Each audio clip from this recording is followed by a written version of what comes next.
Hey, welcome to our channel. So this is Desert Armory and More. Appreciate you coming by. Sorry, I need to clean the front lens off real quick. That's why I switched it back there. Desert Armory and More. Here we do cave exploring, mine exploring, hiking, shooting content, and stuff like that. And rappelling and old mine exploring. Maybe I already said that.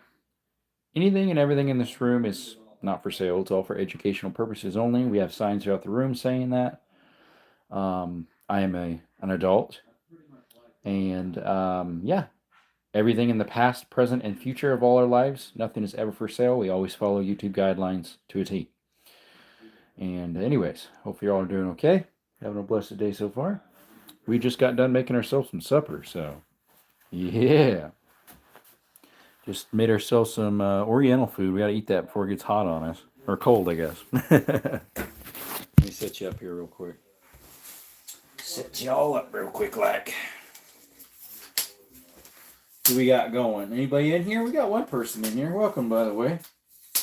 Hope you all are doing well. Setting you guys up on the stand here for a little bit. I should have just left it hooked up. But yeah, we're eating some supper here. So, yep. Just recently made this a little bit ago. So, yep.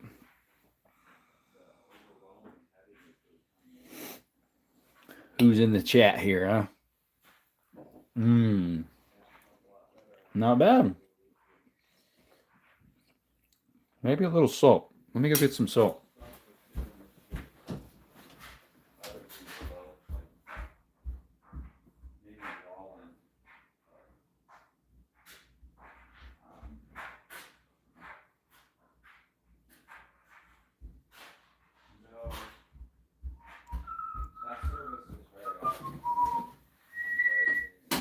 All right, let me put this to all chat.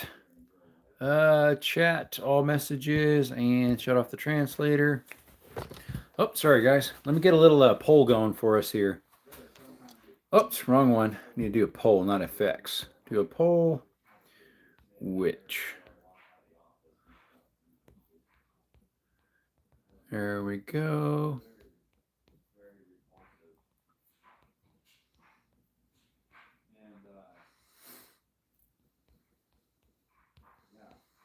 And one more.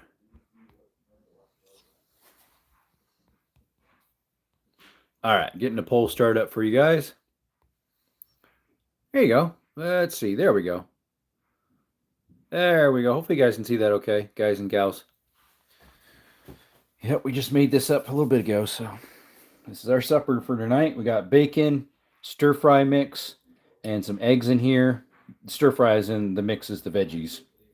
And then we put eggs in it, and of course rice and salt. You gotta have some salt, and then some low sodium soy sauce. So yeah, I already put some, but it needs a little bit more.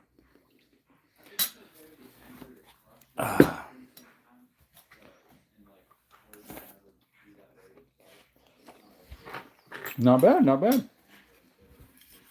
How y'all doing today? Got to crack open the old Arizona tea. Good stuff. Hopefully you're having a blessed weekend. I ended up doing some concrete today. Normally I don't work on weekends. But a friend of my friend needed 6 yards poured today, so that's what we did. Poured 6 yards. Yep, birds.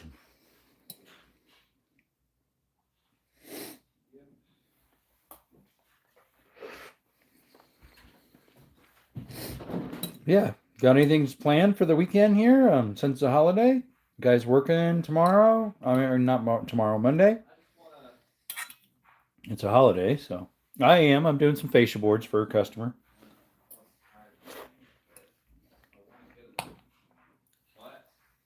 About 32 feet of fascia boards I'm replacing for a customer, so.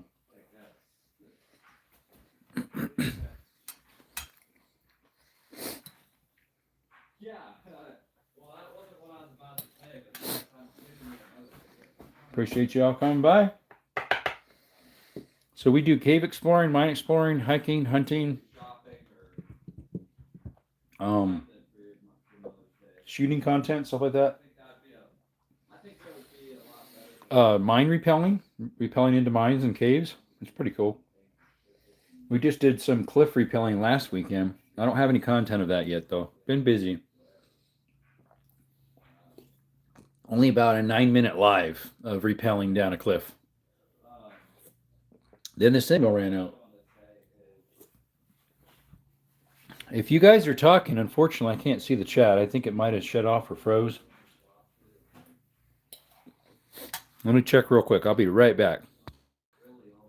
There we go. What's up, Denise? I don't know when you responded. Maybe just now. How are you doing? We just made ourselves some Chinese food. Good old stir fry.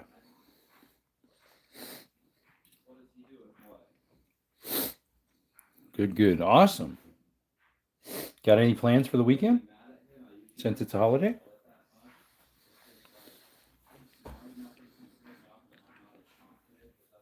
For myself on that list, Chinese and Mexican are like neck and neck for food. It just all varies what I'm in the mood for. So yeah, we were in the mood for Chinese tonight, so I made some Chinese.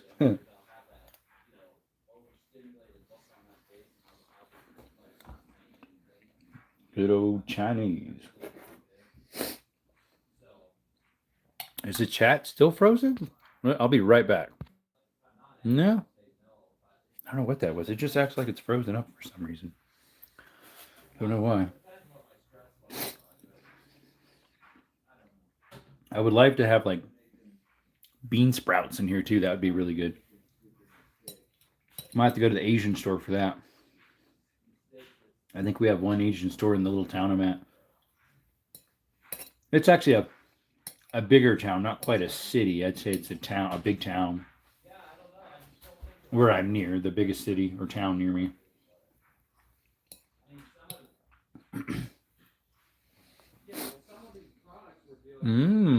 Some people did say Chinese food now. Making the votes go all over the place. I mean, what would be American? I guess burgers and hot dogs. Although hot dogs technically are from, aren't they from Germany or something? Or that'd be bratwurst, I guess.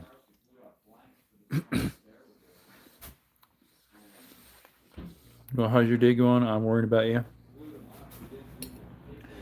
It's doing pretty good. I'm a little sore from today's job, and I was having a little bit of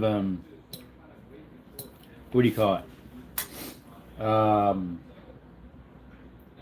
Like a heartburn, kind of, whatever you call it, where you get like acid reflux or something like that. But it disappeared a little bit ago, so thankfully it's doing better now.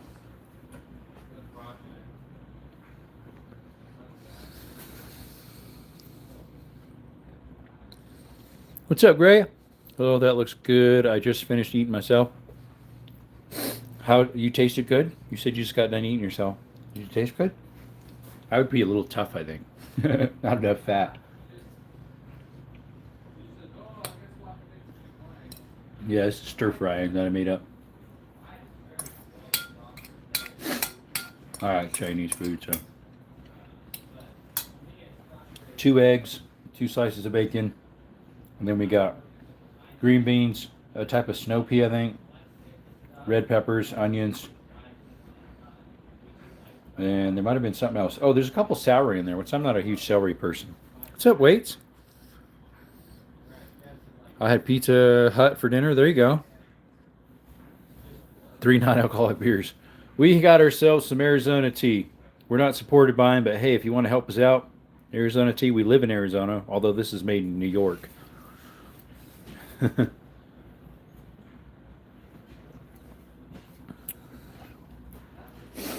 I had a friend who would drink non-alcoholic beer because he liked the flavor but didn't want the alcohol part. I'm not quite sure how that works.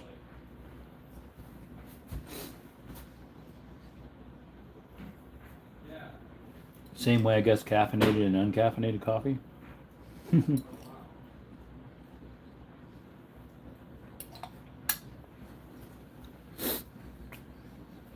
Oh, a couple person put American on there. Mexicans still winning 50% for the food.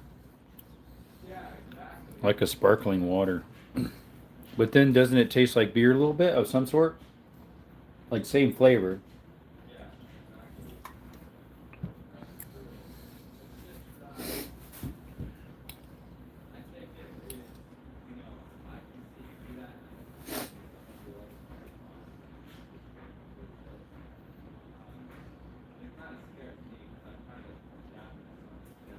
I need to put another coat on that stock for that old flintlock or cap and ball actually.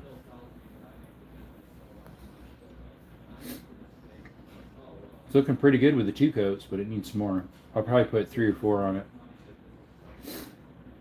It just makes that tire curl pop. Hey Lisa. American and Italian can't stay. Have a good night. All right, AT, thanks for popping in. So Lisa, I don't know if you heard or not, but we're having church at Mom and Dad's. I don't know if anybody alerted you. Whoa there. Don't drop your food, Jerome. Don't do that.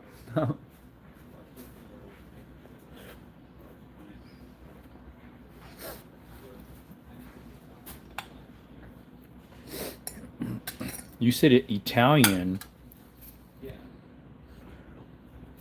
You said American Italian, but you clicked American. I guess you like that just a little bit better.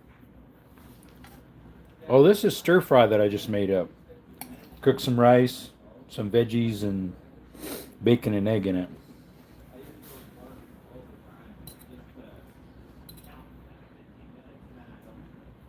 It's pretty good. And then salt and pepper and some good old low sodium soy sauce.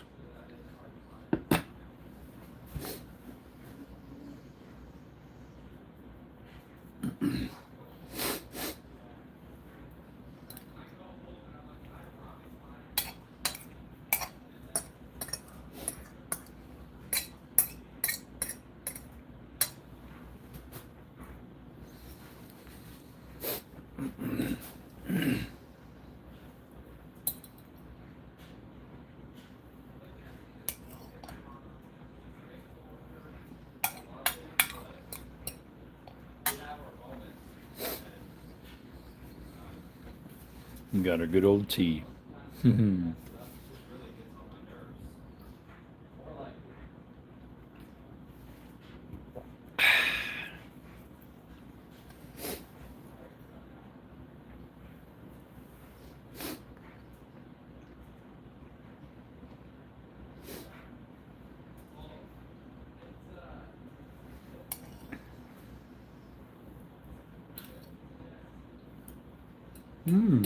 You know what? I finally remembered where I put my screwdrivers at. I have this case that holds 4 screwdrivers and they're all gone.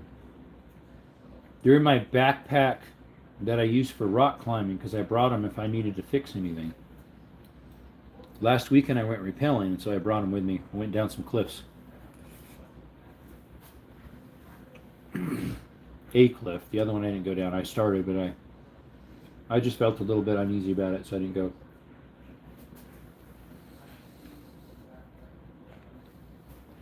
You're welcome, Lisa. Yep, I just got off the phone with my mom. I was on the phone with her, I don't know, 45 minutes or so.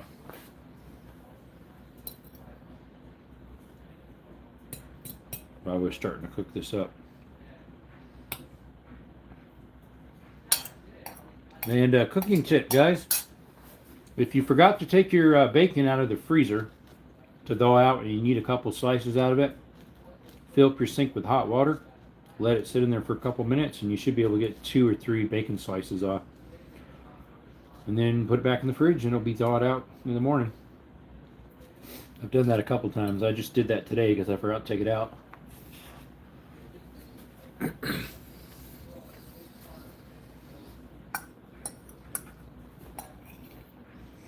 Just a little cooking tip.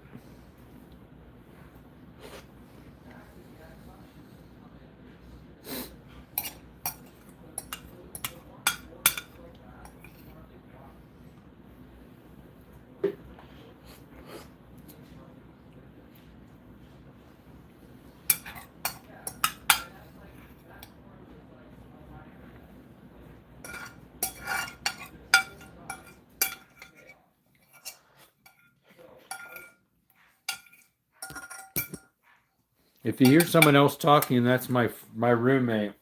He's on the phone with somebody with earbuds. It's a little bit loud. Plus, there's a dryer running in the background. He has a hoodie in there that has like little metal studs on the little pull string, so it's kind of loud. Clap, clap, clap. Making all this racket. Oops.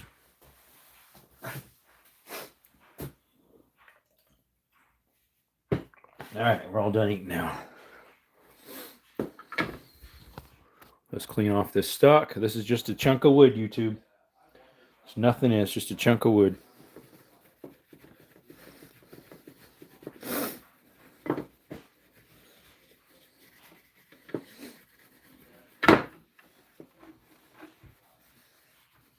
It'll be coat number 4 or number 3. I think it's number 3.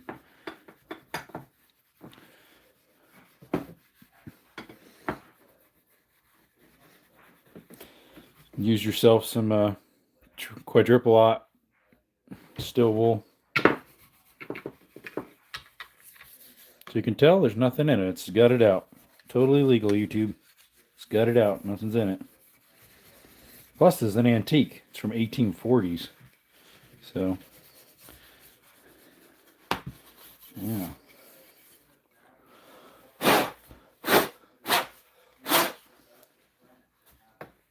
We put ourselves some of this on it, some true oil.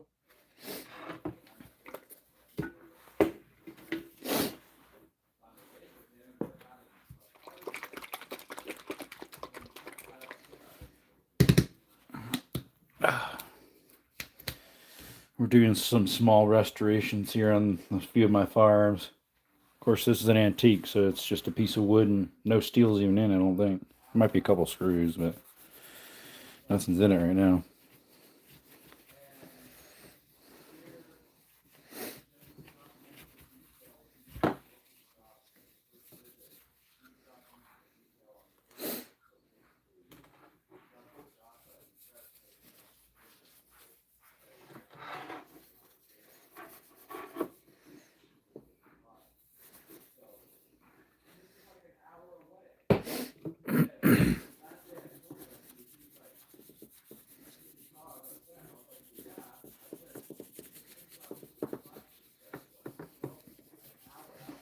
Got to do some repair work on the wood on it sometime.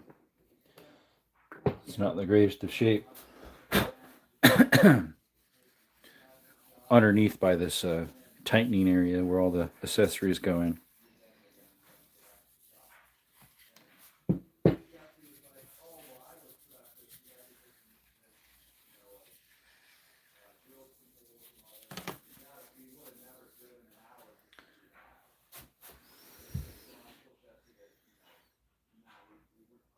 Do you own more old antique than new? So antique, according to the ATF guidelines, is 18. Sorry, I'm putting this thingy down here. 1888 and older. Sorry, 1898 and older. And so I have a few things that are that old, which includes that. So they don't consider it a firearm.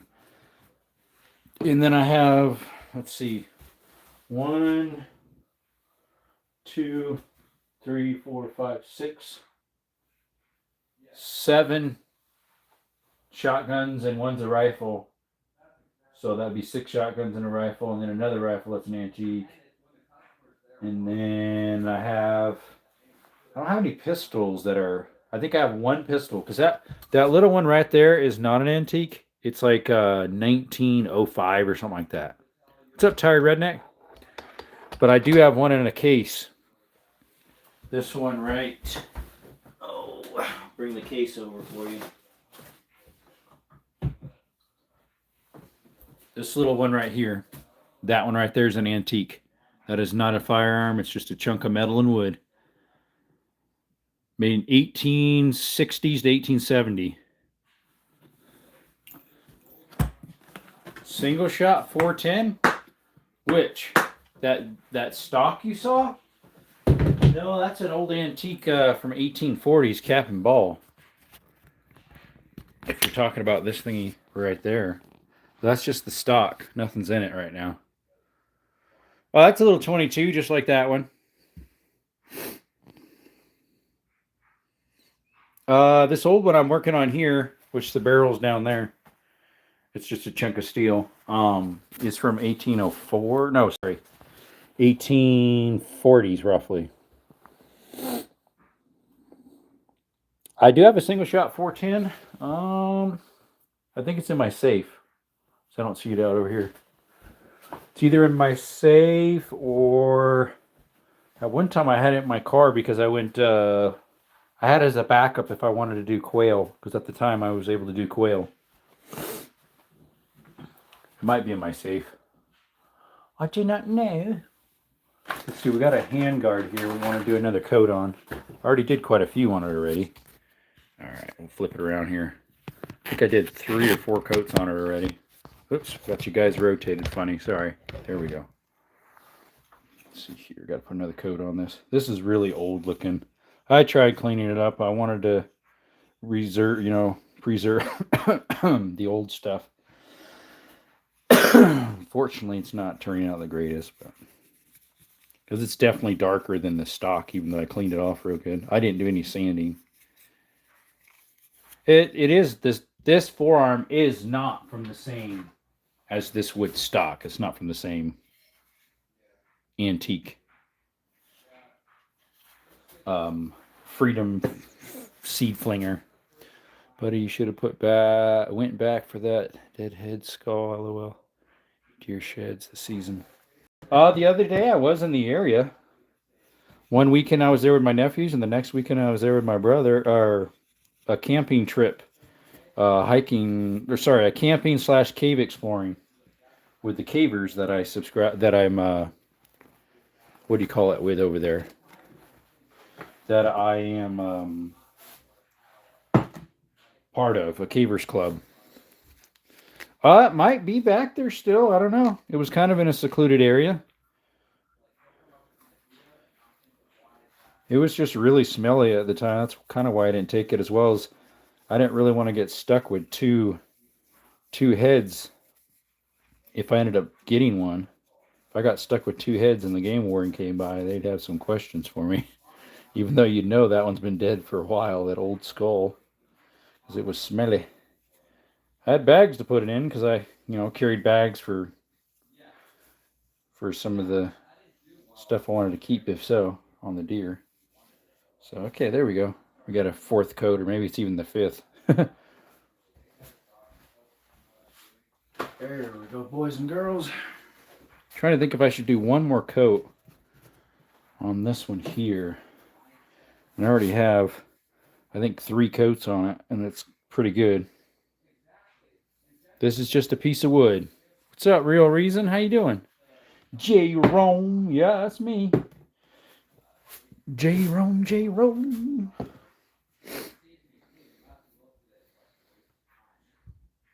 Layers? Yeah. That's got, that stock had 3. That little piece had 4. This old stock right here from 1840s roughly, that has 3 right now. I just put the 3rd one on. But yeah, it's true oil. Works pretty good. I'm kind of shocked that it works pretty good, just because, I would think oil wouldn't do that, but it's not like the normal old oil. It's almost like a shellac finish in a way. Lacquer? I don't know. Harmful or fatal if swallowed. Yeah, don't do that. Let's see what it says about it. Gunstock finish is the professional choice for gunstock finishing, this true oil. It's a unique blend of linseed oil and natural oils. Dries fast and will not cloud, yellow, crack with age. For a hand rub satin luster, simply buff with steel wool or rubbing compound and apply birchwood, cassie, stock sheen and conditioner, or gunstock wax. True oil gunstock finish is also the ideal finish for wood furniture. Cool. I did I think 7 coats on a 20 gauge, and it's real nice. A 410 pump, and did it, I think, 4 or 5 coats.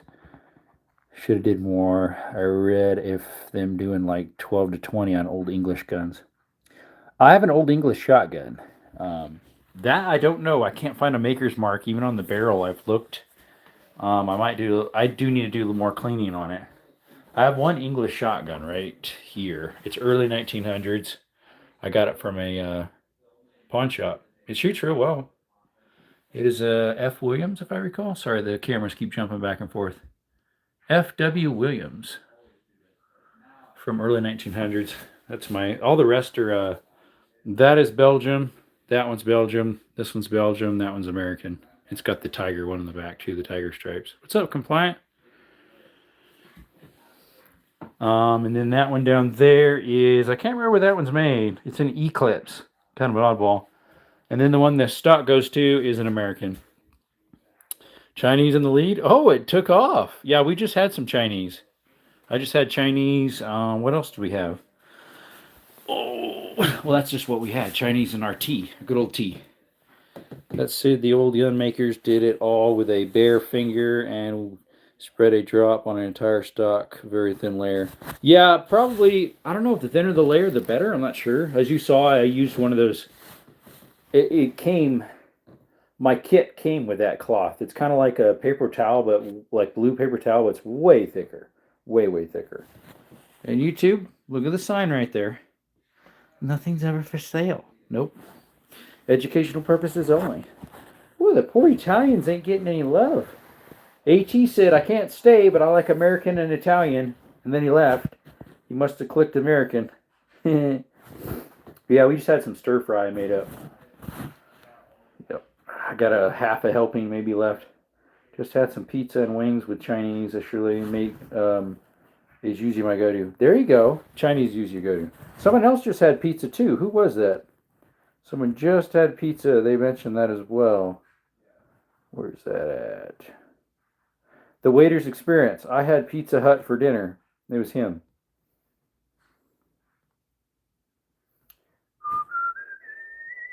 Yeah, I like wings though too. Especially there was a restaurant in California that was called um, the Chicken Shack. Their wings were really good, and so was their French fries. They're really good. I love their French fries. I don't think they have him here in Arizona. Maybe they're maybe in Phoenix. But there's another place I really like here. It's a Hawaiian grill. It's called Ono's Hawaiian Barbecue. Oh, I could go for some of that. I always got the island whitefish with the steamed cabbage and rice and steamed broccoli with good tartar sauce. And there was a macaroni salad.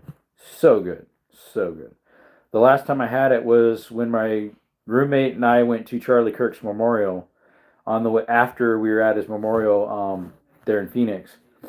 We stopped by there for supper. I used to take him there for supper when he worked for me in California. He worked for me off and on, my roommate.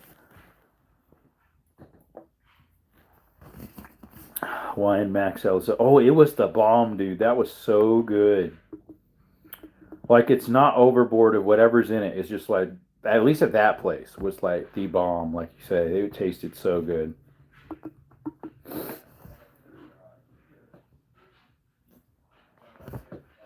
You burrs. I'm a little tired though today. I did some work today on a Saturday. Poured about 6 yards of concrete. We had helpers. We had to run it back and forth with wheelbarrows. I did maybe until we got enough laid down. I think I helped with maybe 8 loads, I think, but the rest, the other 4 guys ran the other 4 barrels while I was helping the owner spread the concrete, screed it. We did, yeah, about 6 yards. The one pad was probably 12 by 30 roughly, and then the other one was like 7, 8 by 6 or 10 by 8, something like that. Yep. One concrete chuck. You know, you don't need more than that with only 6 yards. So he figured he needed 8.75 roughly, and then he wasn't sure. He got a little extra, that way he would know he would have enough for the other little pad, which he had plenty. There might have been 1 wheelbarrow left in there, if that. Usually if you bring back a whole bunch extra, they charge you for it, the concrete company. But how much is concrete a yard by you guys? By us, I asked him, I said, how much you pay per yard? $195. Whoo! I remember that stuff was under 100 back in like 2013, 2012, 2014. It's like $100 a yard or less. He paid 195. Mm-hmm. Muy caro. Yeah, not good.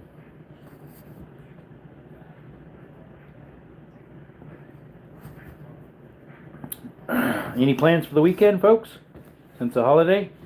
Cooking out, grilling. Are you working Monday? I am. Got some fascia boards to do. Oh, look at that. Italian got a little love. They just got 6%. They're on the board now. The Italian food. Sorry, I got a little scratchy voice.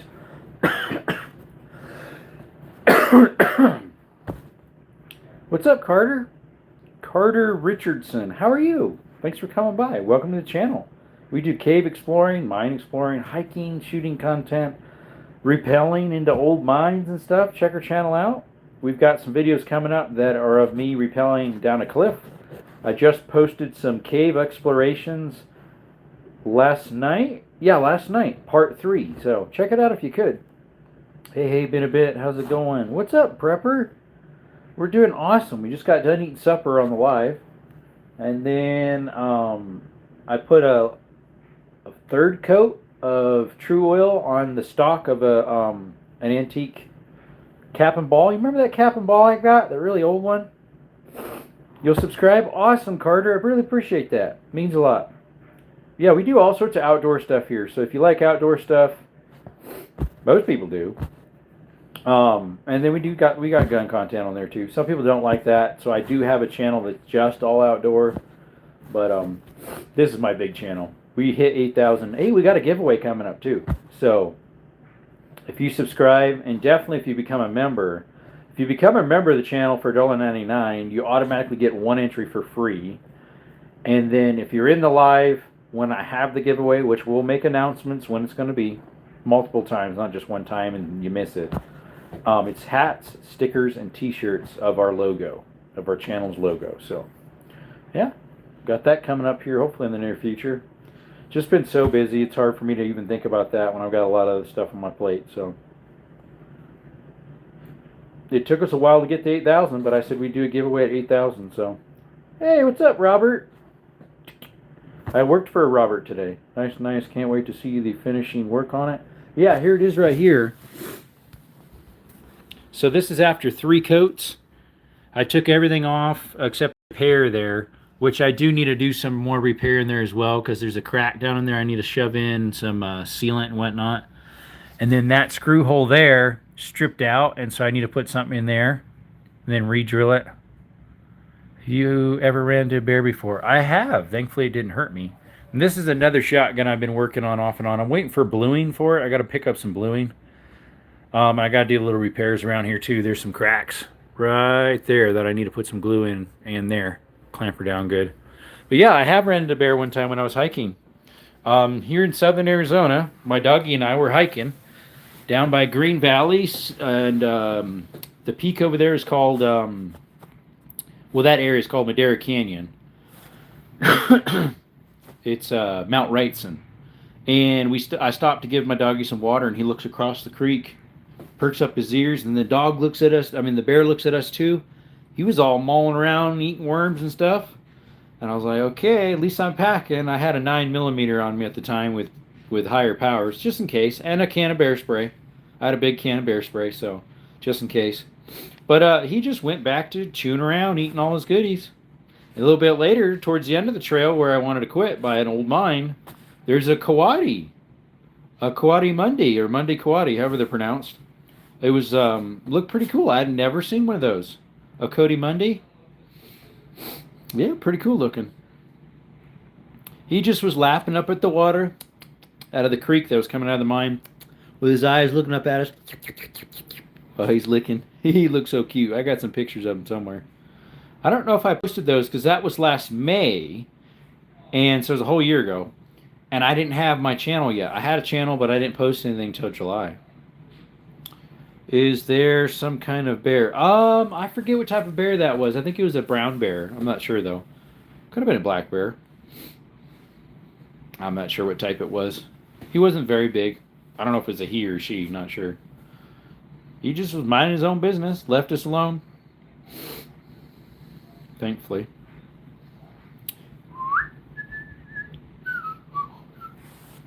Oh, excuse me.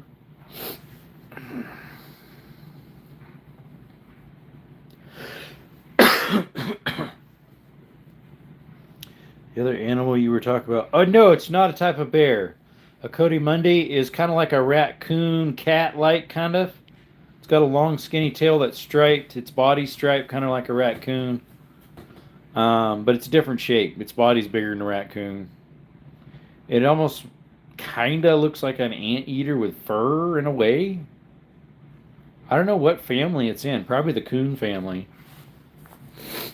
Yeah, it's... I don't know what else you'd call it. Coati-Mundi. This one was more of a reddish with some whitish stripes, like a brown red with white stripes. I don't have a picture of one with me. I don't think my tablet's in here. Otherwise, I'd bring you a picture of it. No, my tablet must be in my bedroom, not in my man cave. This is my man cave, so we got our safe there, and a lot of handguns and shotguns in there, and 22s and levers here. Some military stuff in the corner there, and along the back wall here, and old double barrels. Most of those are antiques. Pretty cool stuff all around. Yep, my little man cave. When I chill in the evenings with you guys in here and chat, and we do lives every evening pretty much, 6 p.m. Arizona time. Sometimes we chill in the bedroom and just chat on the bed. Yep. Oh, sometimes I do reloading. Oh, sorry. I do reloading, so sometimes I'll do that on live, but I can't show a lot of detail of that because YouTube's really picky. They're really picky about stuff when it comes to showing how to do stuff, and of course these boomsticks they're really picky about. So, yep, just like that sign says YouTube, nothing's for sale. What's up, Rebel? Getting a stiffy, looking at your party favors. What's up, Rebel? How you doing, buddy? Appreciate you coming by. Oh, let's see. I gotta rearrange some of the stuff in my safe here, but what's up, Isaac? Been a while. Got a few firearms in the door there. We got some. Most of those, there's some hunting rifles in there, like 270, 308, 30-06, and then I have some shotguns in there, and a 17 HMR, and then we got some 22s in the corner there, and some others back in there. Some other stuff up on top there. That blue one, if you can see it, way up in there is my Canic Sketch. Pretty neat. Anyways, how many firearms trend that you wish would have come back? Firearm trends? Huh, that's a good question. I'm not sure. Short, shriveled, and also to the whoops. Oh, any firearm treads that you wish would come back?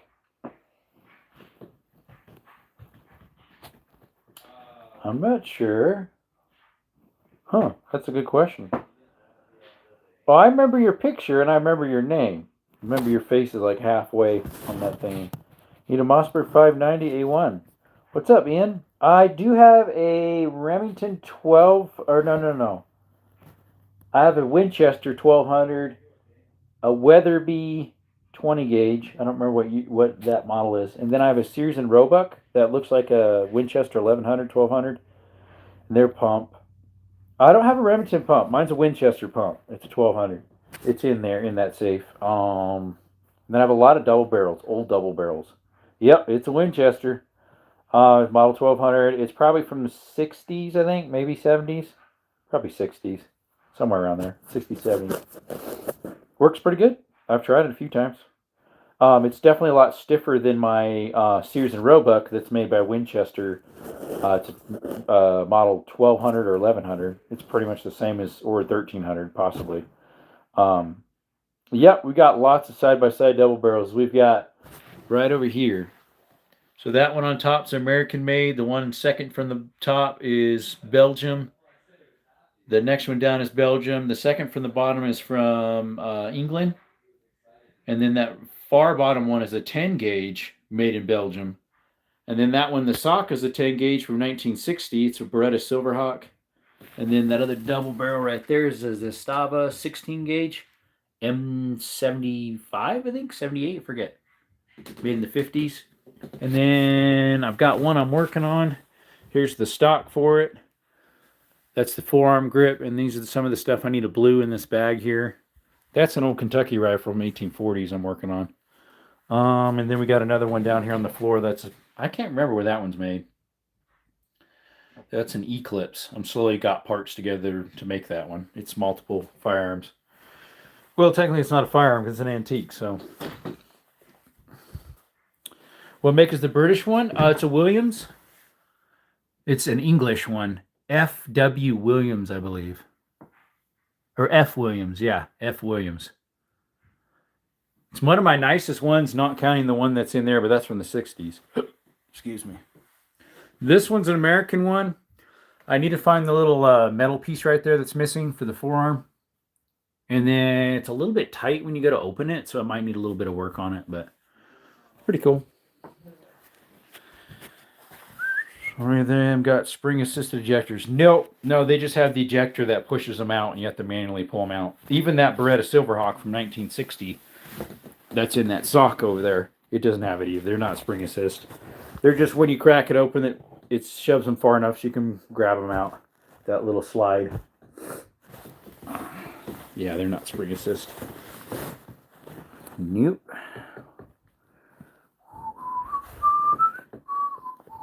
I'm trying to think of my grandpa's Ithaca that my brother got when he passed, if that one has spring assist.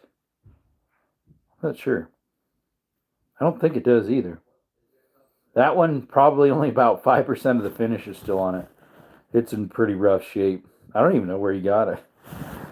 I think he traded it from somebody years ago for something else. But yeah, all he had was he had a 30-30, a 30-06, a 44 Magnum, and a 12-gauge double barrel. He had a couple pellet guns, but when he passed, my dad got the 30-30. My brother Jordan, that's above me, got the 30-06. It's a Springfield something. It's an old military gun. Springfield 1913 maybe. And then my brother got the double barrel. The 44 Magnum Grandma still has, but supposedly I'm next in line to get it, so since I didn't get any firearms from him. He passed away a number of years ago. Yep. It's a Black Hawk Ruger original from like the 50s. It's pretty neat. Looks good. I've never shot it. I have more powerful than 44. I got a 460 mag and a 500 mag, so yeah. I have shot a 44 Magnum at the range, an outdoor range, but it was hand loads that he didn't load very hot, so they were just normal, if not even, they might even been light on the light side. Yep. I did some 44 Magnums, but I haven't shot any of the 44 mags that I've reloaded. I did some regular loads and a little bit of hotter, a couple hotter ones. Same with the 45 Colts. 100 mag is just a club itself. Yeah, I know, right? You should see my grandma's got the 44. She does. She wanted to keep it for a little longer yet. You know, my brother was like, yeah, but Jerome, you already got lots of guns. Yeah, but Jordan, you already got yours. You got your 30-06 from him. Dad got the 30-30. The other brother got the 12 gauge. There's only one left, the 44 Magnum. And we want to keep it in the family. So, oh, he had a 454 Casull as well. That went to my uncle, my dad's brother-in-law. 454 Casull. It was I think it was an Alaskan 454 by Ruger. I think it was a Ruger Alaskan. Yep, Grandma's got the 44 mag. She's never shot it, ever. She probably never will. Grandpa used to have it hanging on his bedpost of his bed, the corner of his bed, hanging there, back in the country. And then if he was driving around, he'd have it in his door. Here in Arizona, we have constitutional carry, so he'd keep it in his door. Yep. Yeah, my 500 Magnum, that thing is so heavy. It's got like 11.5, 12-inch barrel on it. That thing will bop someone's head off. 306 is just a favorite of mine, and Ruger Casull Shorty 4-inch. A 4-inch. See, I think his was like a a 6 maybe. Grandpa's might have been like a 6 or something like that. Dry ice is jealous. You are so cool. Dry ice is jealous. Appreciate you, buddy. I have 454 Casull, but I shoot it in my 460, so it's a lot lighter. It's a 6 3/4 barrel, 8-inch. I forget, 8 and something. It's a 460 Smith & Wesson Magnum. It shoots 45 Colt, 454 Casull, and 460, which is pretty cool. I like how it's versatile, but like the 500, until recently, you could only fire one out of it. They did recently make one called the Bushwhacker, I think it's called, where you can send off your 500s, and they'll put a brake barrel on it, re-etch it to say 500, and do a couple other things, because it's so beefy anyways. It's a 500, but it's like extended another probably 3/4 inch or something. You have a good pickup line. Yeah, that one's not bad. That's pretty good. I've never heard of that one. You are so cool. Dry ice is jealous. Noise. So, anywho.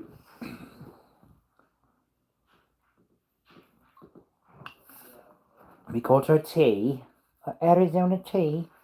Not supported by them, but hey, Arizona tea, if you want to reach out and help us out, we'd love to support you. Hippers. Speaking of which, when's that person going to message back? Blue Eddie. Was it Blue Eddie?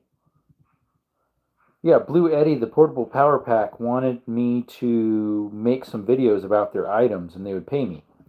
So I asked them, how long do you want the videos? No response. I messaged back, how long would you like the videos? Because they wanted to know how much I charge for making the videos. They wanted a short and a long format of presenting it and just showing the features, and then a long format of actually using it. No response back, unfortunately. This is my pickup line. I've been diagnosed with diabetes because of you. Stop being so sweet. My sweet tooth hurts. You're so sweet.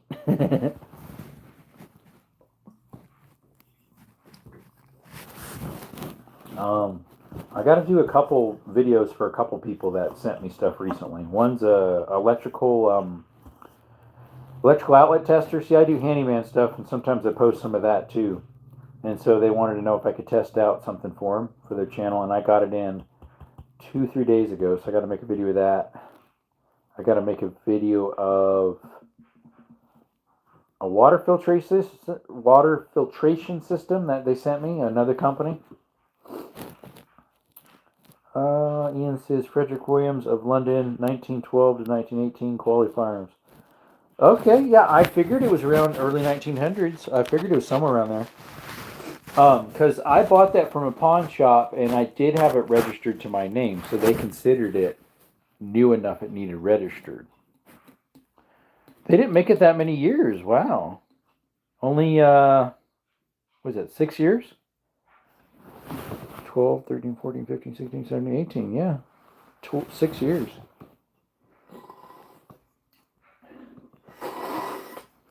Unless you count the year it was made, too, I guess.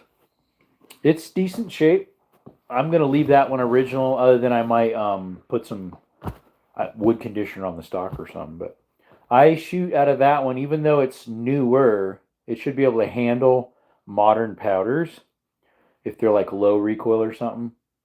I shot black powder out of it. Equivalent. I make my own loads. Here, I'll show you. Here's one of the ones I fired, probably from one of those, maybe. It needs cleaned up. But here's one that's ready to load up. It's got the primer already. It's got to put the powder in there and the shot card and all that and the BBs. But here's a few of them that are loaded up. Oh, that's a 10. This is a 10 gauge, that one. That is for whenever I get the 10 gauge on the bottom done, and then I have a 10 gauge lever action too. That's from 1901, made in 1901. 10 gauge lever action. Here's another one right there. This is an old one though. This is a Winchester number 12, early 1900s. FR4032 engraved on top rib. On the barrel top rib? I'm not sure. I don't think mine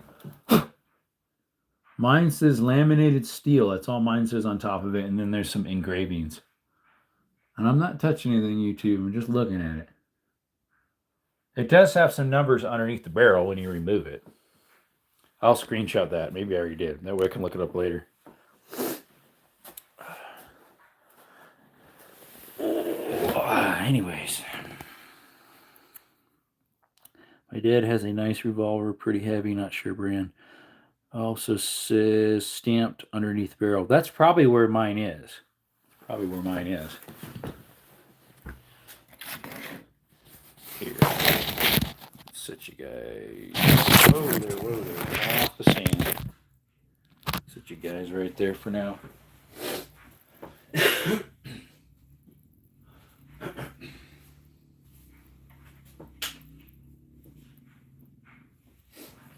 So the handguard on this one has a neat little key looking thing right there.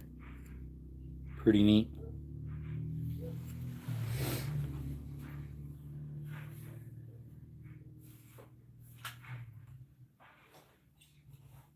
Yeah, this one I need to clean up.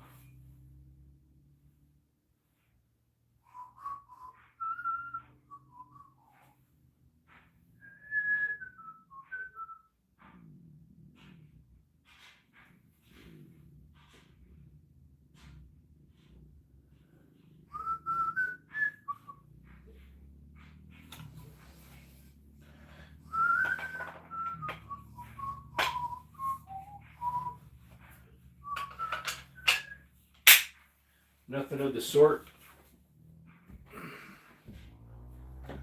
Yeah, there's nothing of the sort on it. So, not sure. What's up, Rodney? Censorship up the bleep. Yep, you can't handle anything. UTEP has gone down the pan.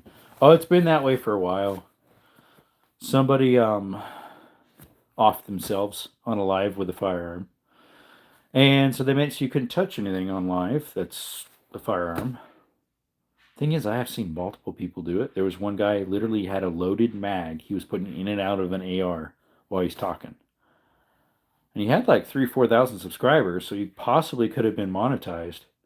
But I was like, dude, you're going to get in trouble. Don't do that. He's like, oh, this is how I always do it. I'm like, you are going to get it. Sorry. One of these days, someone's going to either report you or AI is going to pull it and say, hey, you touched a firearm, and you literally did. Like me, I've been accused multiple times when I'm pointing sticks at things and pointing my finger at stuff, and they'll accuse me of touching firearms. I show them proof, and they don't care.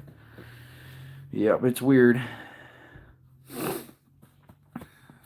The thing is that if you want to off yourself on a live, you're going to do it no matter if you're allowed to touch a firearm or not on a live. So, I mean, it's not going to stop them. They're still going to do it, unfortunately. It was just sad. Which is sad, obviously. So, yep. Time is it? 6:55. At least here in Arizona it is. I might stop late, early anyways. We'll see. Any one kid I talked to, Justin, he shot his... Okay, and one of those FN pistols that penetrator one. You talk about an FN 57? I have one. I have two actually. I have an FN 57. I have a PSA Rock 57. Yeah, they can't stop you quick enough. I know, right? Hey, Glass, how's it going? Been a while. We're just chilling here, brother. Just a chilling. Got done with supper a little while ago. Just talking firearms, talking life, all sorts of good stuff. They're not as, Ian, they're not as powerful as people say they are. Unless you get the stuff that it is extremely hard that a normal person cannot get. Armor-piercing ones. That's still, I mean, they're a teeny little hole. They can go through armor. They are more penetrating than some. But they're not as powerful as they make them out to be. I mean, I have them. Now, mine are full metal jackets. Sure, they're decent power. They're a little bit, they're louder than a 9, but less barrel flip than a 9. Here, I've got some shells right here. Uses some blue tip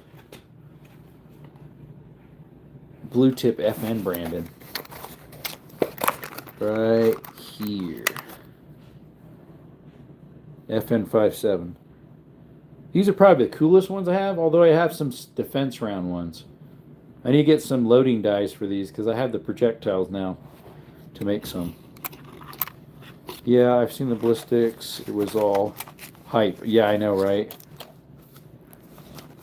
They encourage it. Yeah, it also makes the liberals all scared of them. Oh, it's gonna. My 30-06 is way more powerful. And then they say a 5.56, which is an AR, you know, says that it makes a hole that big, or whatever. A 30-06 doesn't even make a hole that big in something. That's because they just want to outlaw them. They look nice now. Those ones are kind of expensive. Regular FMJs, which are my American Eagles that I have from Federal, I can get them for a box of 50 for $24.99. So they're just barely under 50 cents around. It's too much penetration for normal use. They just pencil unless they flip around. That's true. They can. Now these are ballistic tip VMAX, just like, you know, the VMAX Hornady red tip. And then I do have some Hornady critical defense, I think, that are those. What's up, Christoph? Let's see, I got one box of those somewhere, and also have some defense hyper performance Fiocchis. Yeah, where are those? That little box of here's the hyper defense Fiocchis right here. Sorry, it's backwards. I'm using the front camera. Jacketed frangible. How much is a box of 59 mil today? You can't. I don't think you can get a 50 of Hornady. Normally it's 20 or 25, and you're paying about $1 around. YouTube shadow ban my content again. Again? What is it you're doing? Same stuff I do? I can't remember. Here we go. These things are pretty cool. Here, I'll show you one of the critical defense Hornady of the 5.7. They're pretty cool looking. Because they got that little red tip on them. That's soft. These little things. Got the little soft FTX critical defense. I've never tried any yet. I got one box of them. I don't know if this one has a sticker on or not. It's from my local pawn and gun. I'm on under stream, not content. What you mean? Spreads out, great, nice defense rounds. Yeah, critical defense is very good. They're one of the betters. Critical defense, Spear, Gold Dot, Federal Hydroshocks, and Winchester PDX 1s are good. And then a lot of Underwood. Yep, critical defense is quality. Yep, they're pretty good stuff. The customs aren't bad either. They're XTPs. Hornady XTPs. They're not bad.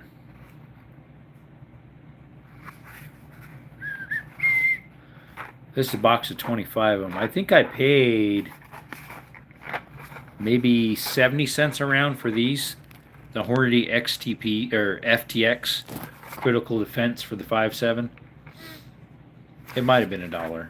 Can't remember. It's been a while ago. I've never shot any of these yet.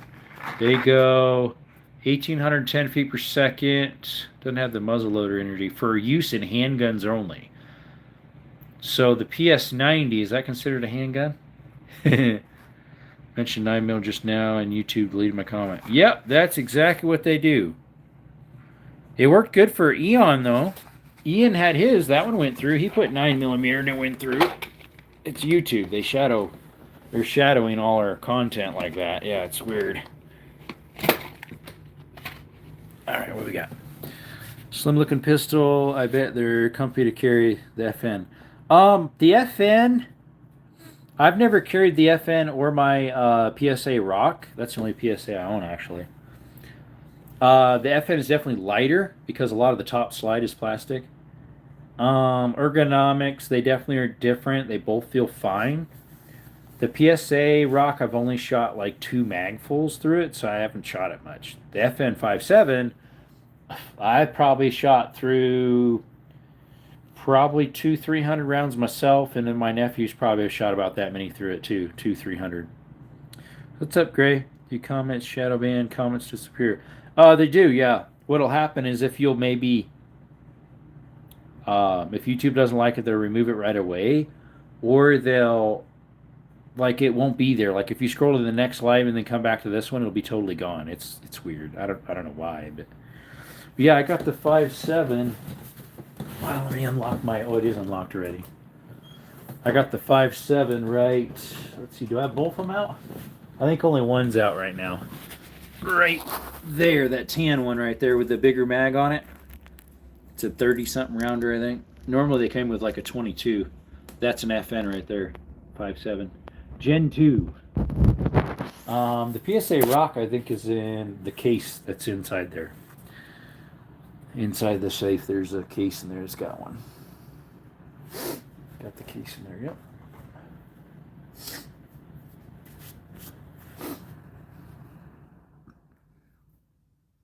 It's based and underrated. The Shadow Man, one of my comments too. Yeah, I know, right? Glock 29 with the G20 mag and mag extension, the 10 mil for big Grizz protection. Yeah, there's a 10 mil in that door. It's a 20. Right there. It's a G20 Gen 3. It's the only Glock I own. It's got the 17 rounder in there, I think. It came with 10s because I bought it in Cali. So it has a mag lock out too. Yep, that's the G20. I bring it. I usually have that in my backpack and a 9 mil with plus P's on my side when I hike and hunt. And I haven't bought bear spray in a while. Sometimes I bring bear spray too, but if I could only have one, that would be it. Either the 29 or the 20. It kicks pretty good. I normally just shoot the ammo ink, I think it is, 10 mil. I got a box of, was it 200 a while ago? Only shows one person in here. There's more than one person in here. Don't be lying like that, YouTube. You always be lying. You're lying like a lion in the street, lying down on the ground. World War II looking 1911, nothing too shiny. I got one of those in the door too. Did you see that? It's a 1911 as well. It's a mil spec. It's a Springfield Armory mil spec. Right there. Parkerized just like the military style. 45 ACP. I love that thing. That's one of my favorite semi-automatic pistols I have. It's probably my second or third favorite that I own. Isn't it weird how the super hyped Glock carbine just disappeared from public eye? Super hyped Glock part. Was it like an AR style? I can't remember. They got robots watching us. Oh, they always do. That's the one. Yep, that's a mil spec. Right now it has the original mag in it, which is only, I think, 8 rounds or 7. I also have some slightly longer from Kimber. Well, they're same length, but they have one more round in them. So comfy in the hand. Yeah, they are. Used to get shadow banned for talking against politics. Yeah, it was before the administration changed, probably. Possibly. Let's see here. Excuse me. Sorry. I'm yawning. Yeah, it was the AR pattern 5.56 carbine with its own unique muzzle device. I heard about it, but that's all I knew. I've never seen any pictures of it. I heard they were planning on making an AR style, something of the sort. That's all I heard. I think SHOT Show, or they were showing him off or something. I can't remember. I wasn't at SHOT Show, so.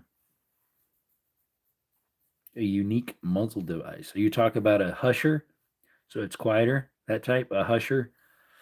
A unique muzzle device. Is that what a husher is called nowadays? A silencer. There's 2 of them in here I haven't shot yet. It's a Slimline 740 Taurus, which is a 40 caliber. And then I have a CZ, or not CZ, a Zastava M70 pistol. Not the M70 AK, the M70 pistol. That's the 32 ACP. I haven't shot that one yet either. Let's see. The only thing I remember at SHOT Show is that Korea simplified MP5. Oh, yeah? Were you there? I know it was open for vendors that were dealing with firearms or media. which I would be media, I guess. What happened with the AR bump stocks? I remember when it was all the rage. There's, I guess, because they think there's better stuff, binary or FRTs. It had such a weird suppressor, almost as if the flash hider extended out of it.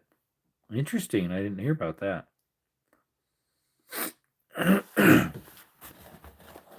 Those? Oh, those are mags.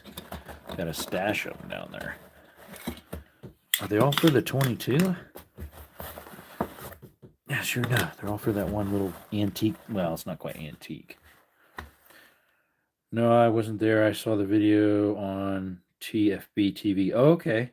The review on it looked cool. Except they don't have them anymore, huh? Heard they didn't come out with them anymore or something.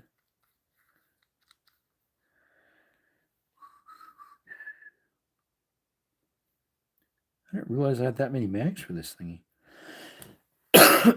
Excuse me, 5 of them. One I made fit though. I had to do some remanufacturing to this mag here to make it work. I forget how I did it. It was super tight, so it was the wrong angle here because it's for a different model. So I adjusted the angle, and then it was a little tight in the handle, so I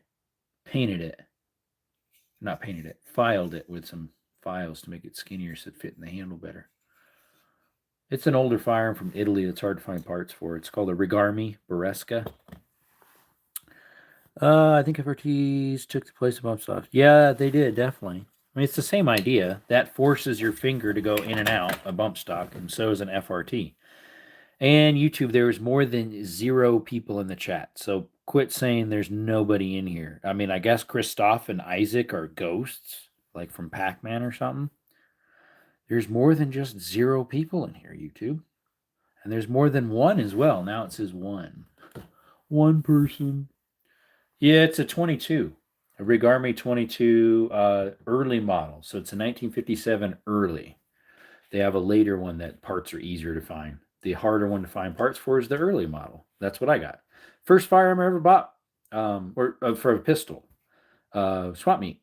100 cheeseburgers. Yep, 100 cheeseburgers. I bought it when, I forget, years ago at a swap meet near between Surprise, Arizona and Wickenburg, Arizona. There used to be a swap meet out there by Circle City, real close to Circle City. But yeah, it's a Rigarmi 22. It's not the shorts. It does the long. I don't shoot a lot because it has some problems with the ejector sometimes. Depending what ammo you shoot in it, sometimes the back end of the shell will create a hole in it and then push out the ejector and bend it out and break it.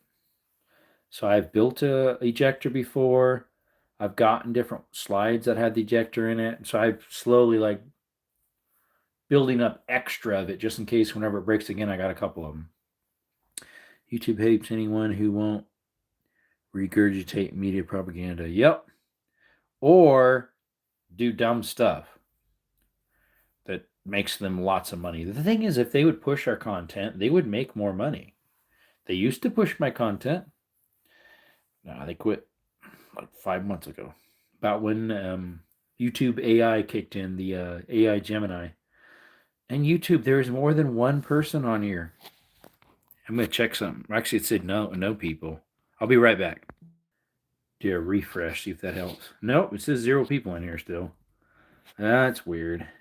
YouTube. When you see the billions watching garbage, heads just spins. Yeah, I know, it's crazy. That's a crazy malfunction. I usually try and stick to 25 in pocket pistols. I've got 2 25 pocket pistols. I have a Jennings, which isn't too bad. But I also have a Larson, which is the worst. It's the original yeet cannon. You get 1 shot, and then you yeet it at them. Then you're done. Hopefully you got them with one of those. Remember you having 80 to 100 viewers once and even more. Yes, I used to have between 150 to 400 viewers at once. And then I would have, at the end of the live, it tells me how many impressions. I would get 8,000 to 35,000 impressions. My impression rate now is about 150 to 500 now. Yep, that's all. This one will probably be like 350, if that. Especially because the counter's wrong. It shows only one person's in here. There's at least 3 of you talking: Ian, Christoph, and Isaac. So that's at least 3, and it went back down to 0 again. Yeah, it's weird. Influencer, the kids want to do absolutely nothing and get paid. It's a mental health crisis. Those crazy lefties are dangerous and deadly. Yeah, I know, sadly, allegedly. But we know it's more than alleged. Too bad you're such a chill guy. Oh, we try our best, but ever since YouTube Gemini took over, everybody's gun content channels tanked, and piles of regular ones tanked too. But I don't know. If they don't like it, let us know. Don't just ban us. I talked to them recently about it, and they kept saying their same excuse was, again, we don't use that word, shadow ban. There's no such thing. Yeah, there's such a thing. I told them, I said, no, there's piles of proof. There's piles of proof of other channels showing the proof. And I said, my graphs do not lie when you say my channel's fine when it's not. You ruined my channel, and therefore I barely get any revenue anymore. I mean, I enjoy doing it. It's just sometimes it gets a little tiring when you put all this work into videos for editing and doing lives and stuff, and you get like no return. Hardly any return. It took me 3 months to hit my $100 minimum for a payment. 3 months. It used to take me every month I'd get it. But no, this last time it took me 3 months to get it. And because I missed it the last 3, I have to wait. I can't get it the 4th month. I have to get it the 6th month. I mean, the 5th month, the payment. So it's crazy. I can't get this payment till June, even though I made it before May 21st, the $100. That's the minimum. Yeah, it's weird. I don't know what they're doing. To me, that's them holding it for an extra whole month, making, what do you call it, dues on it, and I'm not getting it when it's owed me. I made it before the cutoff date, so I'm not sure why they're not giving it to me right away. Usually, you get it if you by the 21st or the 26th is when they send it out. I think I met it at like the 12th, maybe. Like this, but they not only allow propagate ideas and comments from opposite sides. Yeah, I know, right? It's weird. Sorry, I got something in my beard bugging me right here. I don't know if it's an ingrown hair or what. Who knows what. If you were a Zionist, you'd get paid. What's that real reason? A Zionist, I forget what Zionist means. I'm a Christian. I know that. But I forget what Zionist means. Exactly. Love this comment section. Yeah, I know, right? I can't remember what Zionist means. I'm drawing a blank. Refresh my memory if you don't mind. I appreciate it. I've heard it before. I just don't remember what it means. An Israeli extremist. Oh. Okay. Then I'd get paid to talk about it if you don't want your channel nuked. Yep. Possibly. I don't know why. It's just kind of weird. Oh, it already is nuked. They ruined a lot of our channels. A lot of my friends that did gun tubing, they quit. Are the synagogue of Satan? Okay, gotcha. Everyone is a Zionist type deal. I know everybody's got their own views. Excuse me. Sorry about that. I don't know what got into me. There, it got out now. It was a little Irishman from Ireland. Let's see, Zionists are the fake Jews in Revelations 3:9. I have to look that one up. Same old shtick. I got Israel and Palestine 50. 2:9 as well. There you go.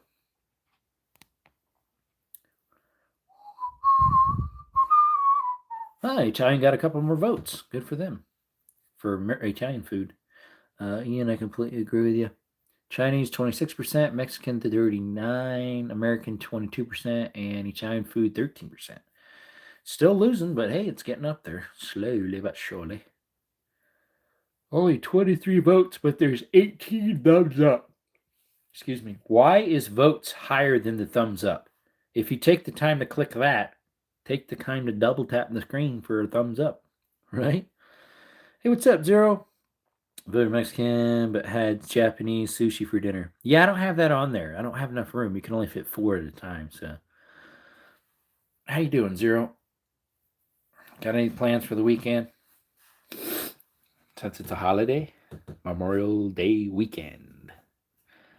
I actually have a job on Monday, so sushi's the best. I'd never had it before until I was dating. One of the girls I was dating, she had some, so I tried it out, and I thought it wasn't too bad. You like your sushi fried. Is that considered sushi then? I don't know. Gray's back. He says there was a very old video of an Israel guy said America's going to war with us with Iran. Oh, they're always at war over there, unfortunately. Ian says no. Thinking of drive to mountains too. Nice. That'd be awesome. Just chill up there. Maybe grill some hot dogs, huh? Son told me to vote American. I would personally choose Mexican food. Hey, Rodney, what's up? American stylish sushi. Yeah, I guess it would be. Yeah. I've had cold tuna. Christoph says sushi is fire. Got to make sure you get it from a reputable place, though. Correct. Yep. A drive to the mountains tomorrow. Awesome. Awesome. I don't know. Maybe I'll do something like that tomorrow. We'll see. Got church tomorrow, so maybe after church. The church is at my parents', so it'll be easier to get home. Guessing I couldn't afford it. Oh, sushi? Sushi isn't cheap. It is kind of pricey. Looking at a car tomorrow on my buy. There you go. What you looking at? What type of cars? Grab lunch and 10 sleep, then hike mountains. Awesome. What type of car are you looking at? Oh, excuse me. There's YouTube. There's more than one person in here. There's like 5 people, 6 people talking right now. Isaac, Zero, Ian, and Christoph, and Rodney. And Grayman. There's like 6 or 7 people in here. There's not one person in here, YouTube. I heard it was expensive years ago, so today, forget about it. Stop fawning. Yawning? I know, I'm sorry. I'm making everybody yawn. I'm tired.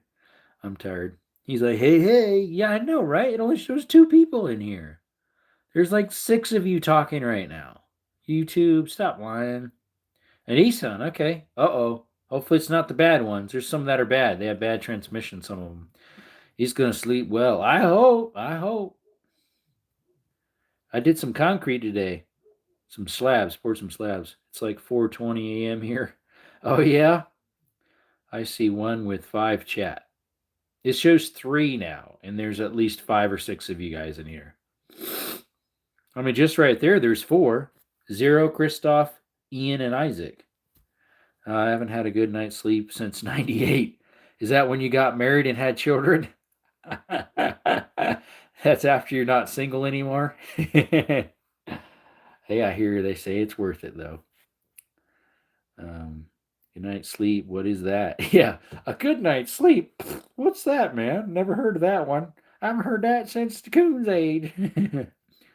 Nissan Altima is a car wreck name at the point. So Nissan, what's the other one? Not the Altima, not the Sentra. The one a little bit bigger than the Altima. What's that one called? I'm drawing a blank on it. It's the one right bigger than an Altima. Certain years were really nice. Shadow wakes me up. Got my 5x34T. What's that? What's a 5x34T? Losing sleep before GWOT started. You need some relaxation, my man. What's GWOT? Yeah, what's the Nissan Maxima? The Maxima. Some of the Maximas were actually pretty good. Round mags for... Oh, the 534 round mag. There you go. Yeah. You sent me the link. But yeah, what does GWOT stand for? Global War on. Oh, that one, 9/11 stuff. Yep.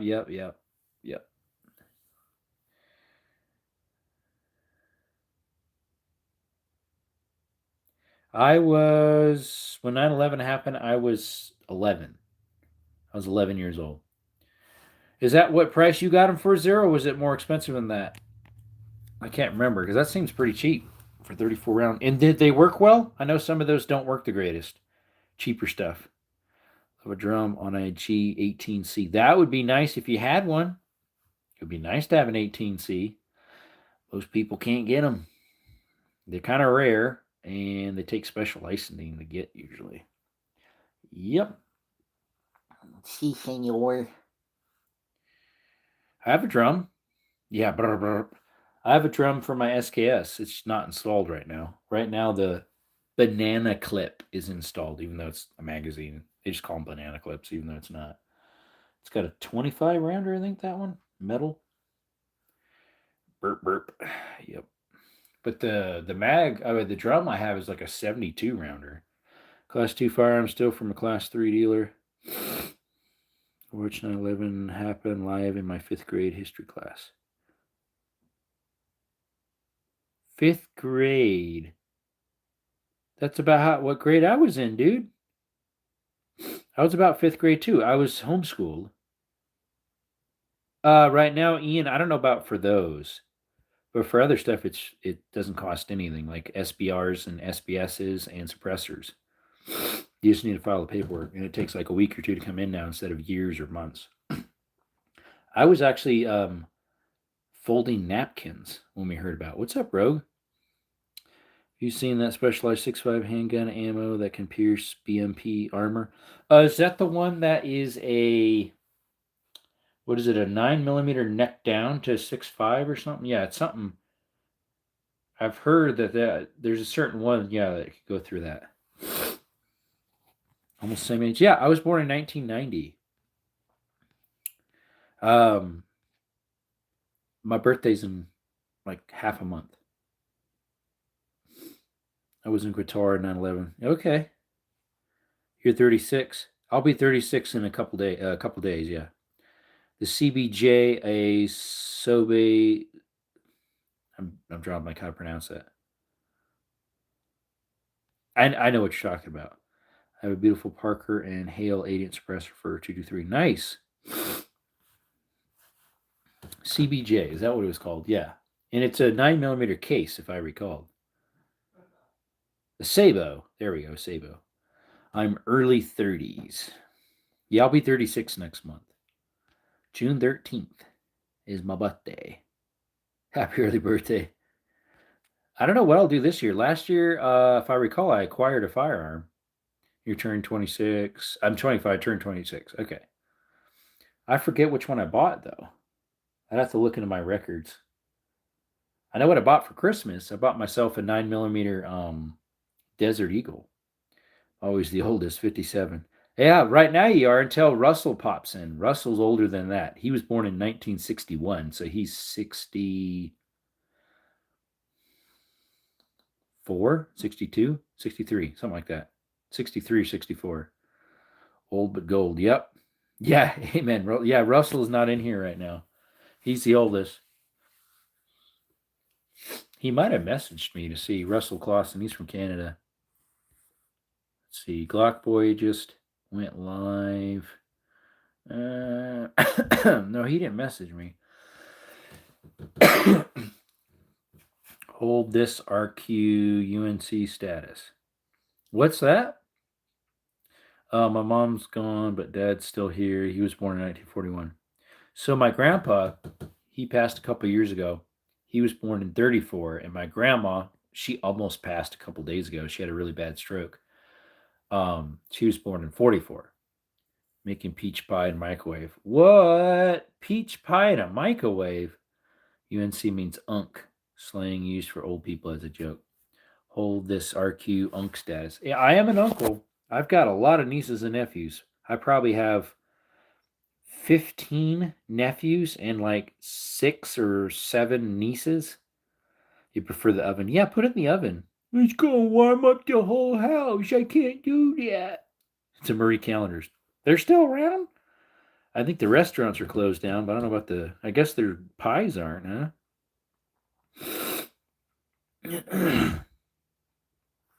Anywho. Oh, there it goes, yawning again. Sorry, guys. He knows the trip. Look after your knee. I know, and I have problems with one of my knees because I messed it up when I was 19. Was I 19? Yeah, I was 19, if I recall.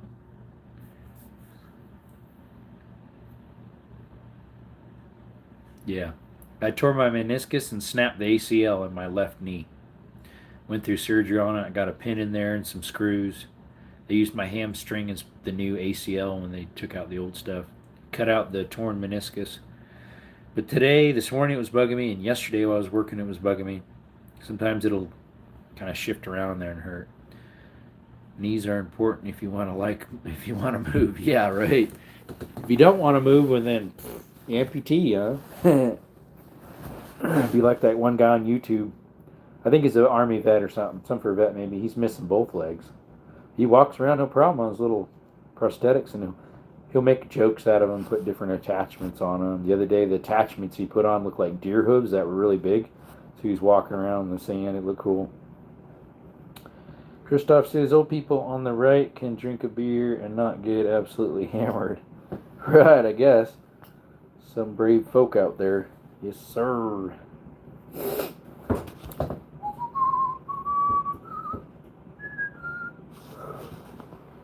Here we go again. I had a full meniscus tear too a couple years ago. Yeah, mine got all tore up. They didn't remove the whole thing because they're like, because of your age, we're gonna leave it in there, but we'll remove all the torn. They said if I was an older person, they would have just removed it all.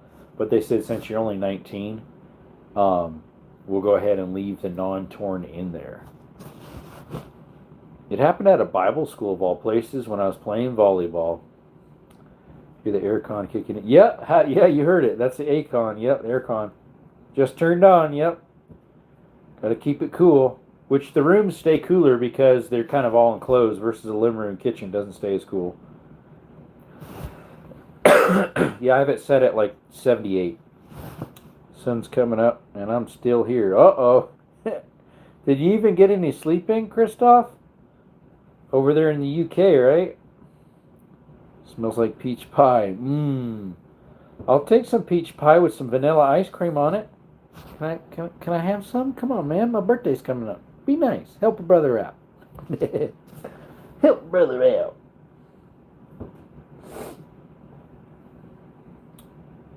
You said you'd cook that in the microwave. I've never heard of that. Putting a peach pie in a microwave. Seems unique.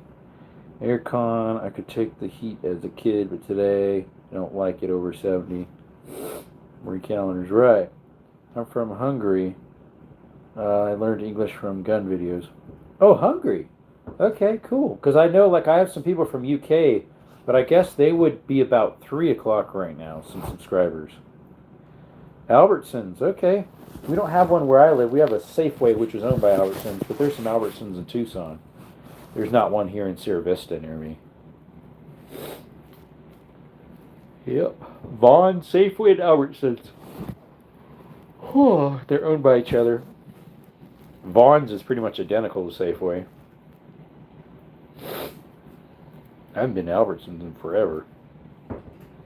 Since I was knee-high to a grasshopper. A little tyke. Yep. A little old tyke.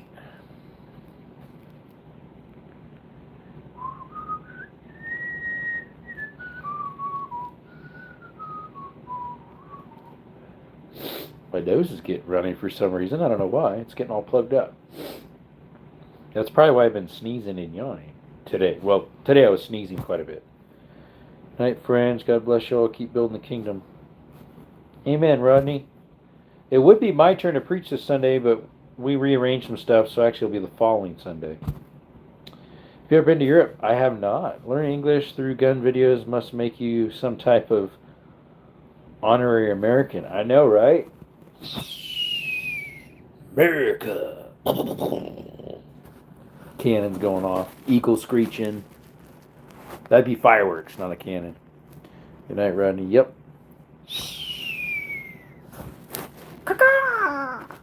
Whatever noise eagles make. Freedom. Appreciate it, Isaac. Yeah, I know, right? You get a badge of honor with that one. I learned English from gun channels. That's kind of cool. I used to have 2 or 3 people that come in here that only spoke Spanish.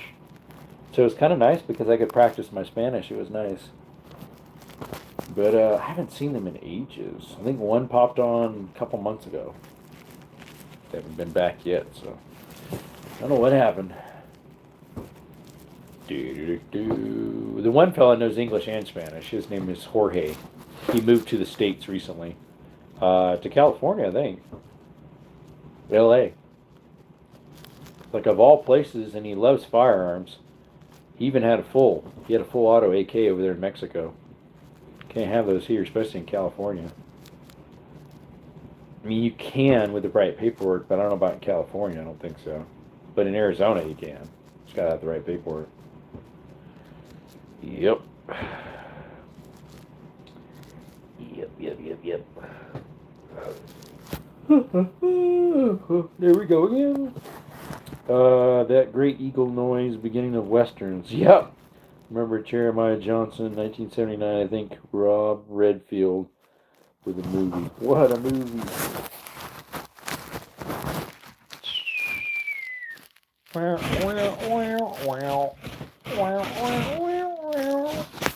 The good, the bad, and the ugly. Isn't that part of that? LA's barely a state. The whole state's messed up. The whole coastline and the big, huge cities have ruined the whole state. He gets a 50 cal Hawkins. 50 cal Hawkins? What's that? I've heard of 50 cal like Barrett. I don't know about a Hawkins. And then of course I have the 50 caliber 500 Smith & Wesson. And I have a 58. I think it's huge. Take a look at this. I had to make these. I have a firearm that fires these. That's an antique from 1860s. This is a 24 gauge shotgun, brass. See right there, it says 24 on it. You have to cut it to the right length, anneal it, and then put it through the die shapers, and then put a 58 projectile on it.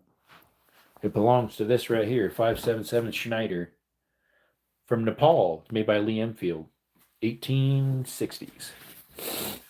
I got black powder in there, so black powder equivalent. I haven't fired these.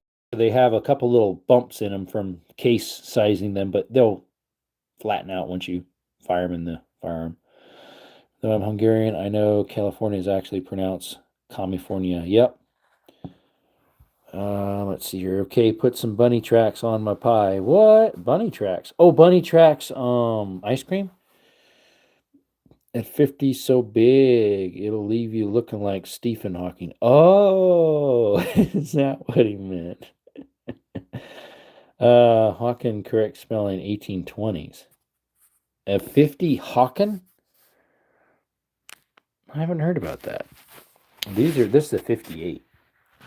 58 mini is what they call them. They're hollow on the backside.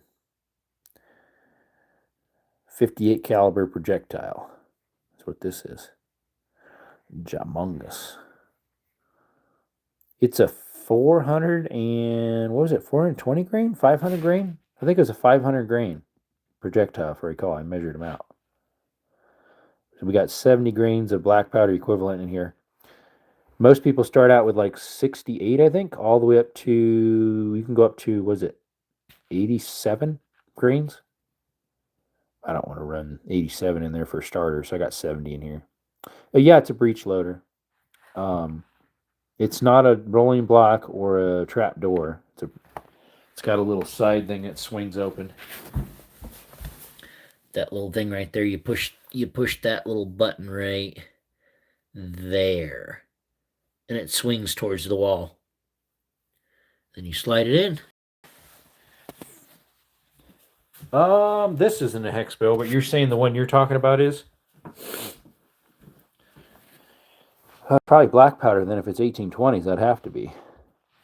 This has black parrot equivalent in it. I got Pyrodex in here, rifle, shotgun, RS. My favorite antique firearm is the Martini Henry Mark IV single shot breech loader. Too bad they don't fire smokeless powder. I know, right? Yeah, they're black powder. They're technically almost the same as this. This is a 5.77 Schneider. That's a 5.77 450. So it necks down a lot smaller than this, but technically the back end's the same size. The Martini 5.77 450. Very similar. Obviously a smaller projectile though. Yeah, they're black powder. Yep.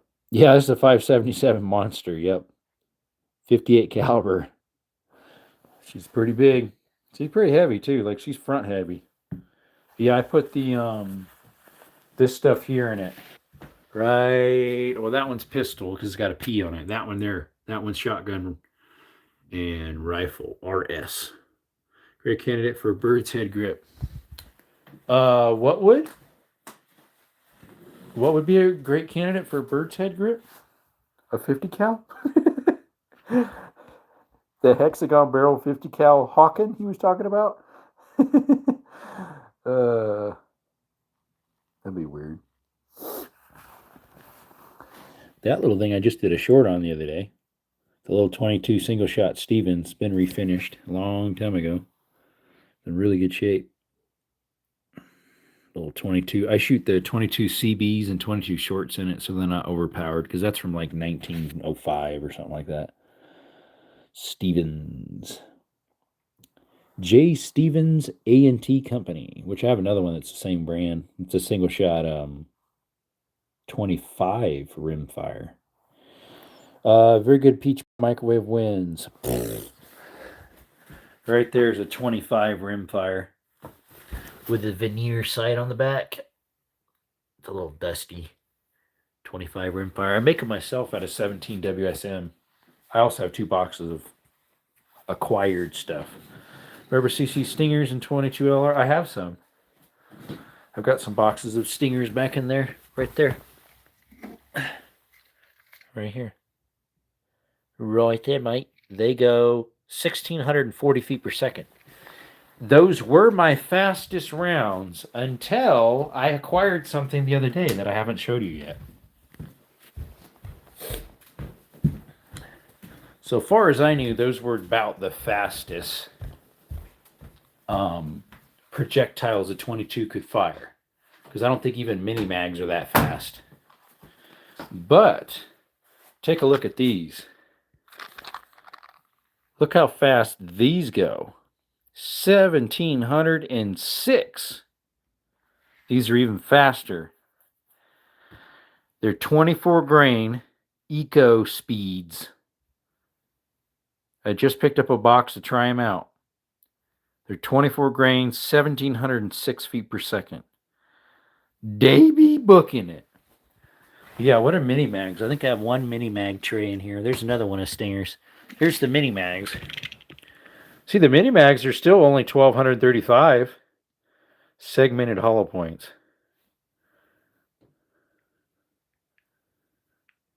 There's no socks on you, and you're basically streaming for free. Yeah, I'll have to blur those out because those go on feet only. But yeah, these Stingers are booking it. They're 1,640.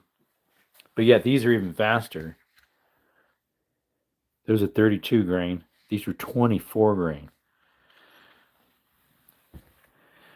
210 joules. Yep, I'm not sure what that would be in feet. Like what do you call it? Foot pounds of energy. I've never tried them. I didn't even know they made them. I saw them at my local gun and pawn and tried them out. Stingers are heavier. Yeah, they're 32 grain. But they're almost the same foot pounds of energy. I mean, foot pounds per second. So that would be 66 different. But they're definitely a decent amount heavier. 32 versus 24. Joules translate to a slightly lower foot pound, numerically speaking. Yep. I think 9 is around 250 joules normally. Sorry, when I switched the cameras, the thing crashed. When I switched the cameras, it does that. YouTube, everything we do and say in this live is for educational purposes only. Nothing is for sale, is all for the enjoyment of my subscribers. I'm an adult, and we always follow YouTube guidelines. Just got to say that every time. Foot pounds, man. Did I say something else? Did I say feet pounds? I think I did. Sorry. Sorry, mate. My tongue get twisted in there.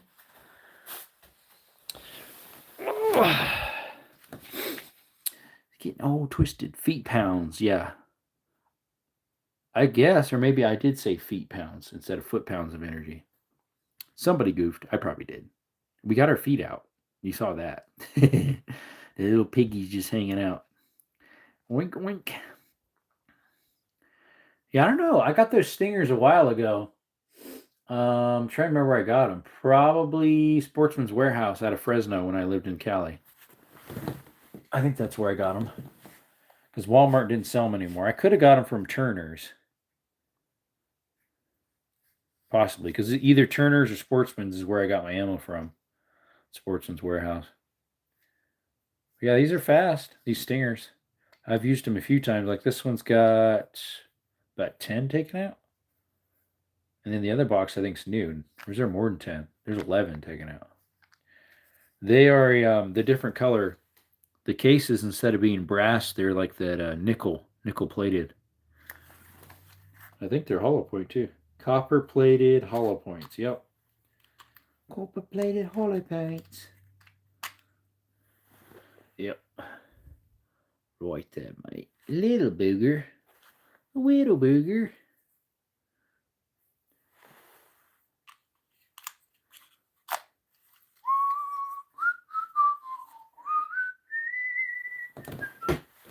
Let's see what these things even look like. I haven't seen what they look like yet. Let's get this thing in between my legs here and hold it. Let's take a look at one of these. I haven't opened them up yet. That opened up nicely because they put a little thing on it so you can grab it that sticks out. Furred monolithic bullets are less accurate due to the abundance of gliding metals like I'm not sure. Oh wow. How does that work? That looks funny. They look funny. They almost look like shorts. Like an instead of a 22 LR or a 22 short, they look like a 22 long, which I've never seen. Because they're short. They don't look that tall. Let's see what they look like compared to a normal length. They look shorter, like a 22L. Oh, rub it in, Zero. Sure enough, look how much shorter they are. They're like a 22L, as in a 22 long. You know how a firearm will usually say it fires 22S, 22L, 22LR. Well, that's what this thing looks like, a 22L. It's like almost an 1/8 inch shorter. Look at that. The tip's about the same. It's the shell that's shorter. Give up the pie, yeah. Never waste money on calibres. Those are the ones that just use the primer to shoot it, right? It's by Aguila Calibres. They aren't Aguilas, okay? Civilian Tactical. Stop calling them Aguilas. The case is shorter, the tip is the same height. Civilian Tactical keeps calling them Aguilas. They're called Aguilas. It's Mexican for eagle. It literally has the picture of an eagle on there. It's Spanish. Sorry, not Mexican. It's Spanish for eagle. Aguila, not Aguila. Colibre. Anywho, that always gets under my skin when he calls them Aguilas. I always tell him in his footnotes in his shorts, it is not Aguila, it's Aguila. Yeah, they barely even dent the can. He, if I recall, he shot some Calibres with a silencer on it, and it was like more silent than a Red Ryder's. Like, it didn't cycle though, because there's not enough power. It was like, that's all. That's crazy. But yeah, the case is a little bit shorter. The projectile is the same height, even though it's lighter. Less grains. We'll try them out. I mean, they'd be smoking, but how do they move that fast with such a small case? Mm-hmm. Anywho.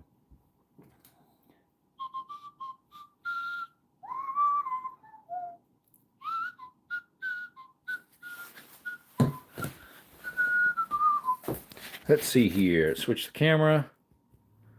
If it'll let me. There we go. There we go. Subsonic 17 WSM with a foot-long suppressor. Yeah, I don't think I have any 17 WSM that are subsonic. All right, I got some parts in here that I gotta. Maybe I can tinker on a little bit. Let's see here. It's all these little parts in here. Except I was going to look at some pictures. It's part of the workings of a black powder that fell apart. Came all apart, mate. Boondocks gave it to me. Let's close this thingy down. You said a 3-foot suppressor? Libres is like throwing a BB as hard as you can. I know, right? A foot-long suppressor, yeah. So it's this thing that's worn out there, and this one too. He got me some for it. A little pin held them together. I forget how that was. Here's the parts here. He gave me these 3. But there's that one. See how it's all worn? That little finger there versus this one. Thing is, it's way thicker. Hopefully it works.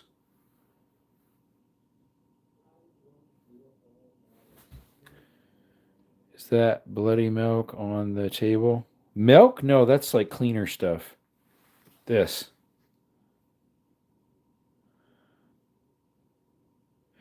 Loaded up my 5 new 34 TX mags, ready to shower some brass. You didn't try them out yet then?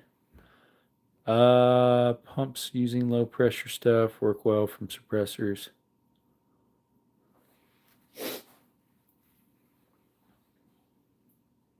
Trying to remember how this thing went together. I'm gonna have to look at a diagram. And then look at that one. See, the hole is all oblonged compared to this one. See the difference? That one's worn out. And so the cylinder, which is right here, wouldn't move on this old Remington 1858 remake. He also gave me another one of these too, which was fine, I think, but maybe it needed help. Thought you read my comment in your British accent. Is that bloody milk on the table, mate? Bloody milk. I don't remember how this goes together. I've got all the screws. I know that one holds this in. And I think this little teeny one holds in here. But it doesn't have threads. No, that can't go in there because it doesn't fit. It doesn't fit, mate.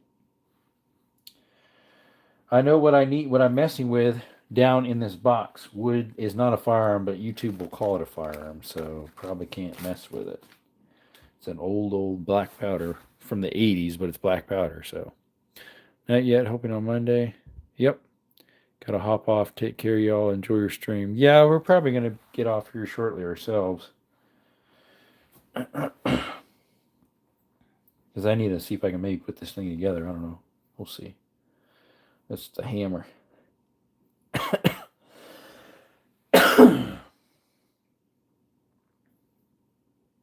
got a little roller right there. That's kind of cool.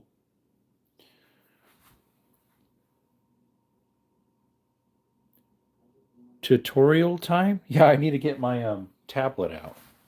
Let me get my tablet. I'll be back.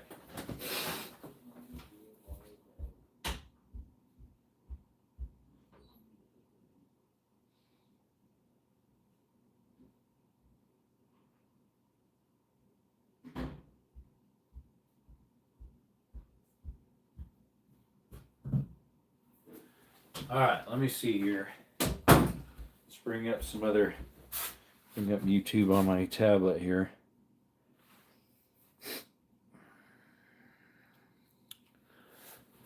Just remember HOA is gay. I know, right? It's a gay. Why are you gay? Let's see. So we need to type in. Hey, what the what? Pieta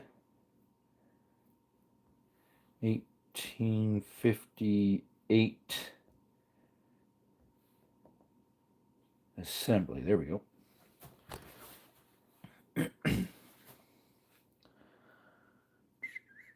New model Army full strip. Here it is right here. How to assemble Remington new Army cap and ball. I think that's it.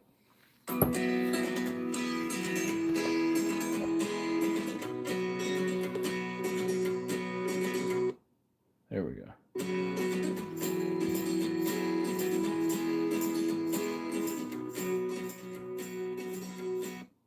Why is that the music so loud? I do not know.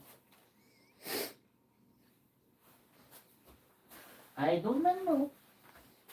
Now, YouTube, this is not a firearm. This is black powder, okay? You hear that? I'm still following YouTube guidelines. What I'll do is point it at this thingy right here. If I can get the dumb thing out. Yeah, that might work. I think you can still see my hands here. Let's see. We need a couple things out of this.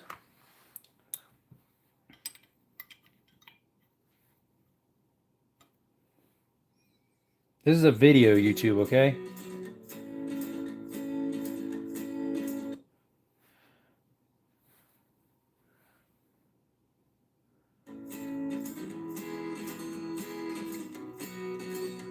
Where did he put it?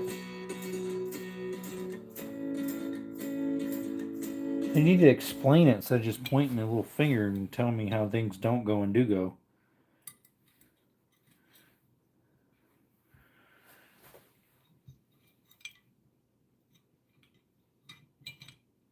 I'm confused what they're trying to say here.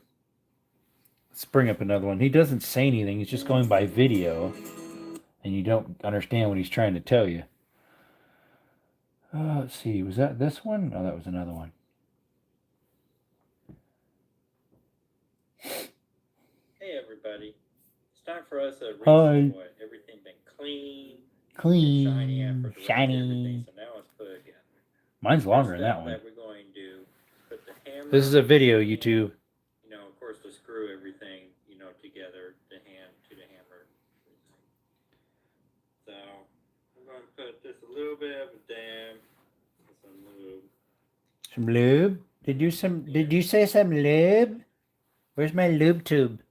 Lube tube instead of YouTube. Lube tube. There we go. We'll use some of these. Some of these. Oh. A little bit of lube tube. Oh yeah. Oh yeah, boy. Yeah, get some diddy oil on there.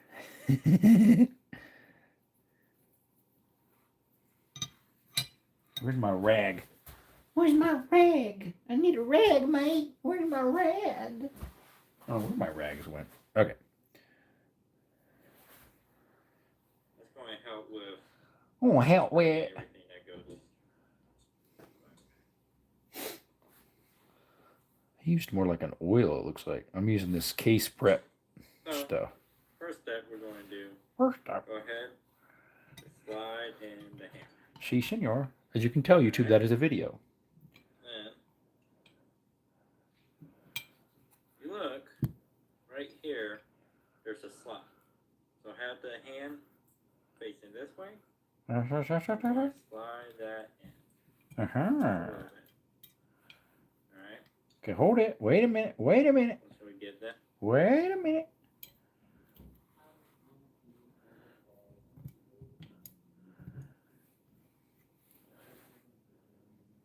Head in there to start doing its thing. So we'll go ahead and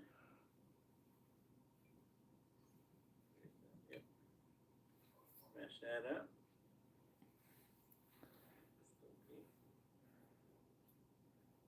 We need the little guy. The whittle guy. I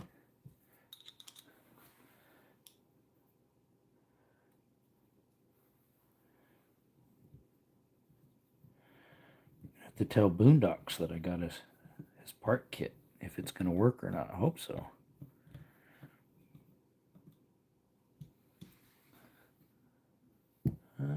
Hopefully that's not in too far. All right. Then we're going to go ahead and screw that in. Yep, we just did that. Driver's unmarked, but very small. I can see that. I see that, mate. Then push it up in like I just did, or not yet? Otherwise, it'll have to creep. Then you put the big boy in. And make sure everything lines up. There we go. That's the first step.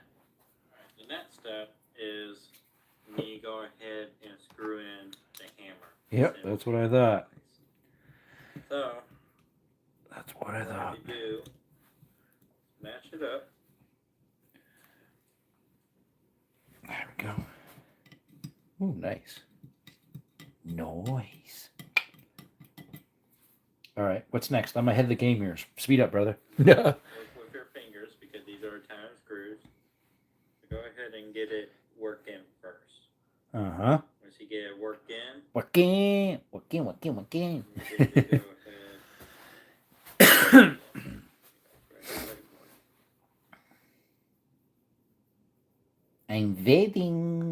I'm waiting. I think this one goes next. This little piece right here. So I'm using the Brunel. It's a cylinder lock right there. 300-1 and to tighten this screw in. Yeah, but what are you setting it to? What torque are you setting it to? Because I have a torque spec, you're not telling me. Then also kind of do a little functions check. When you bring this out, the hand should go out. Bring the hammer forward, the hand should go away. Yep, pretty much. Fully away? Just like that. It's a little functions check. Because mine lightly sticks out still. The bolt and also the trigger. Twigger. That's the twigger. So, lubricant. So then you get some lubricant. Goes right there. So all we're going to do is drop it into place. There. And we got that in place. We got the trigger. So I like to kind of play a little bit. Try and line up the bolt a little bit. And we'll go ahead and get the trigger in there.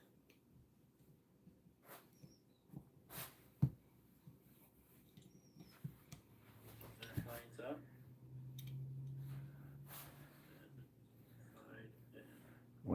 Wait, sunshine. Now you're going too fast.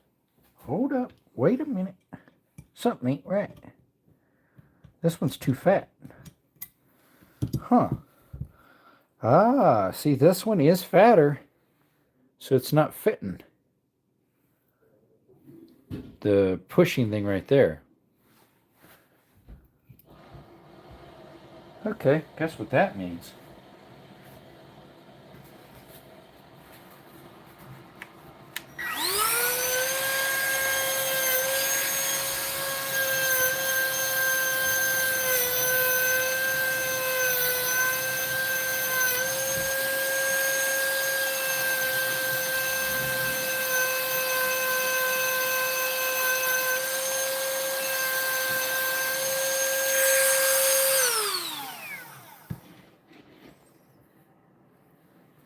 Doesn't fit down in the crack then. Gonna have to do more than that to it. Yeah, see, it's taller and it's fatter. I think if the rest is fat, it's fine, but that needs to be sized down the very tip, the same size. So, where's our little holder? Here we go. We got this thing here. Where's my other little thingy? I think what I need is not in here. What did I do with that? I had it out the other day. It's a little bit that is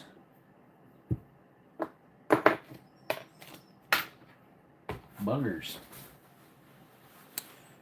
That one would work the best. I'm gonna have to use a grinding blade instead. I'm looking for this one that's a. It's not carbide. It's not titanium. It's something else. Tungsten. It's a tungsten grinding bit.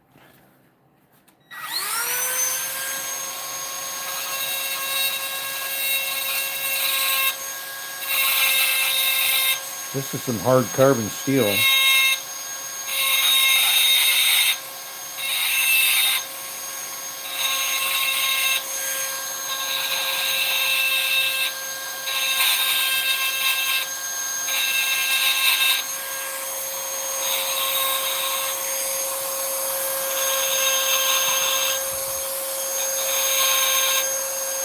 It's getting hot.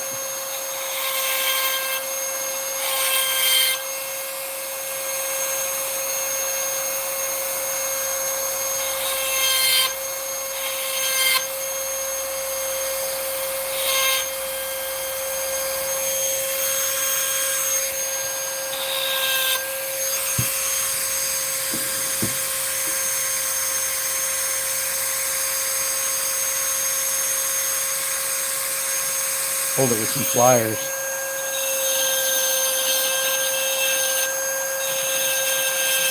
Just keep spinning.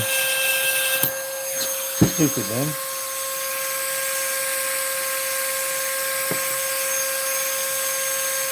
See if I put it in there like that, in the hole.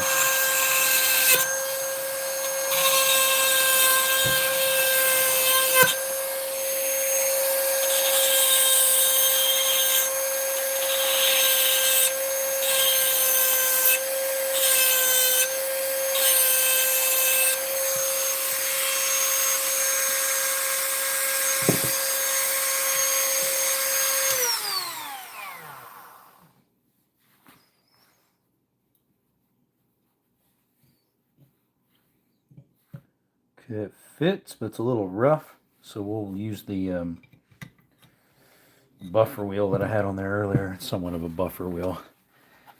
This thing here on there. Clean it up a little bit. Hold it in the hole again, clean it up.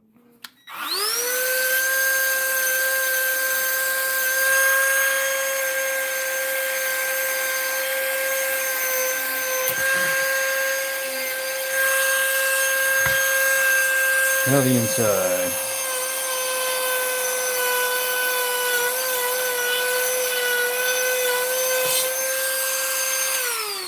I might have to take this out again because it might need ground a little bit different. What's up, Brookside?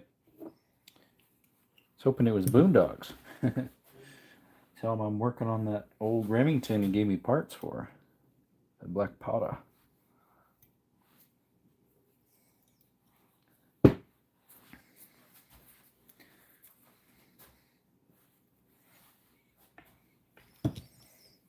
See if I can put this as a alignment pin.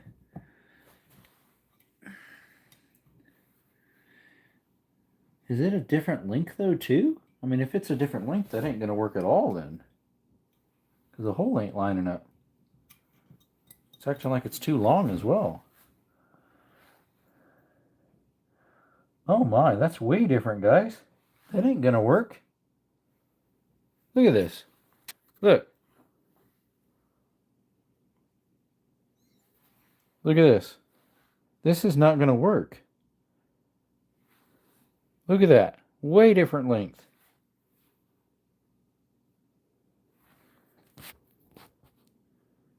Right there. It's like an 1/8 inch longer, totally different shape profile. I was hoping I could fix it, but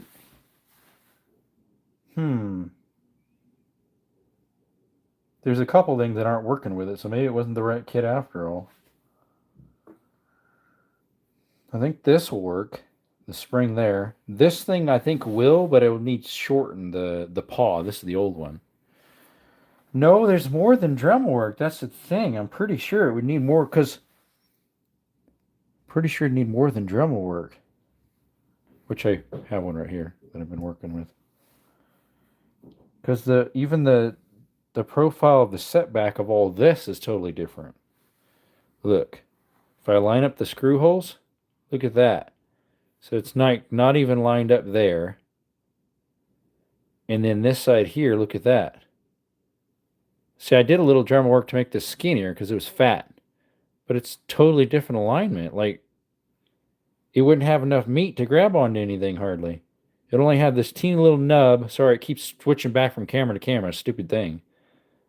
It only have a teeny nub like a 1/16 of an inch big. That's not going to work. Well, I have to let Boondocks know that I tried. I think I can make the paw work. I'm going to have to take the paw out. Paw. The one I just installed. I think I can make that one work.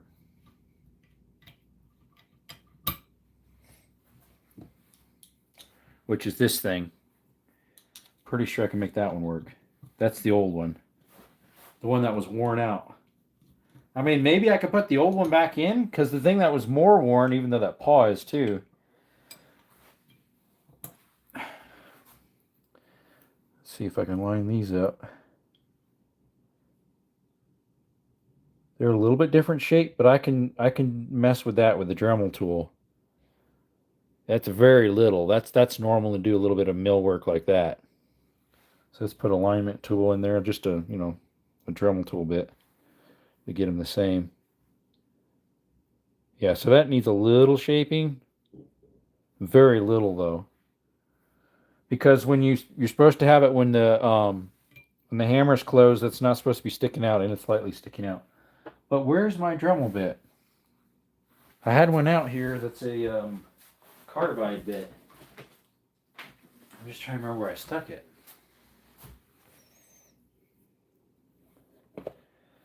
There it is. There it is. We didn't touch anything we're not supposed to, YouTube. Don't worry. Don't get your panties in your knickers in a whatever you call it. See what you mean? That's frustrating. Oh, I didn't buy it. A subscriber actually supplied it for me. Boondocks. Shout out to Boondocks. Let's see here. Let's line them up. Yep, good old Boondocks gave it to us. Boondocks. All right.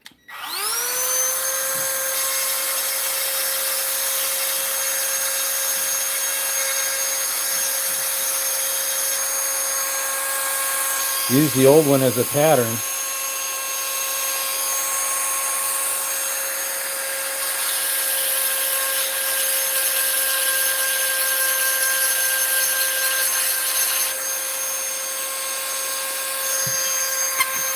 Whoop.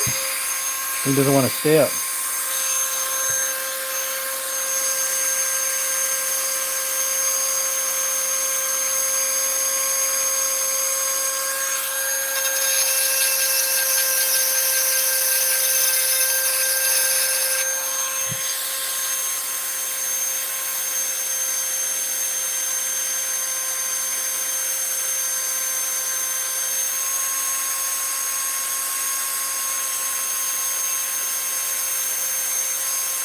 Hard to keep these things still. I'm trying to machine on it.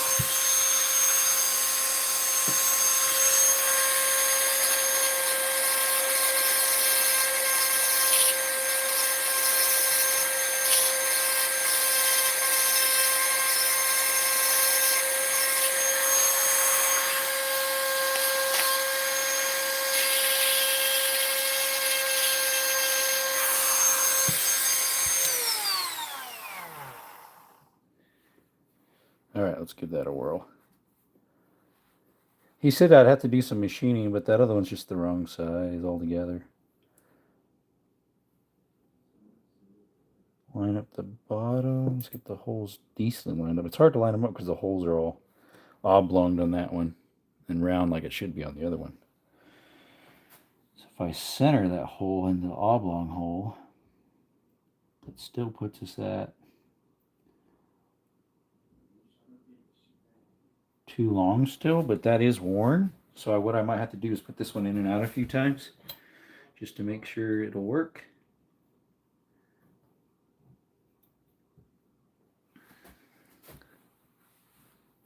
What we got? Oh, that someone mentioned something. All right, put this in there. I think this one we found out was from the 70s, I think. Something like that. Thereabouts. All right.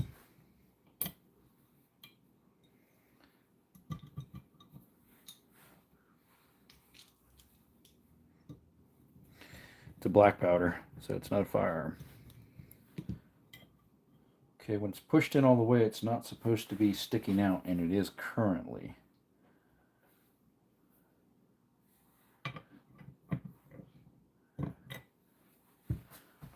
Where's the rod?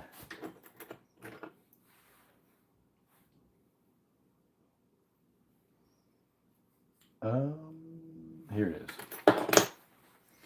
It's like, I'm not sure.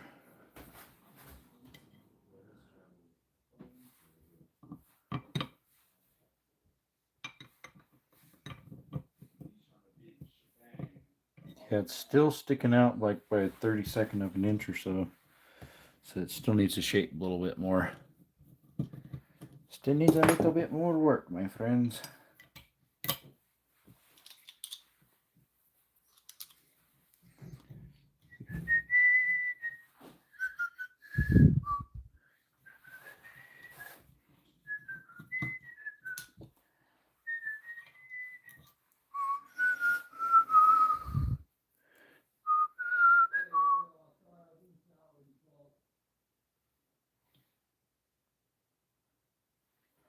Yeah, see, it's if I line up the bottoms, we're still a little bit long and sticking out farther, so that would make sense.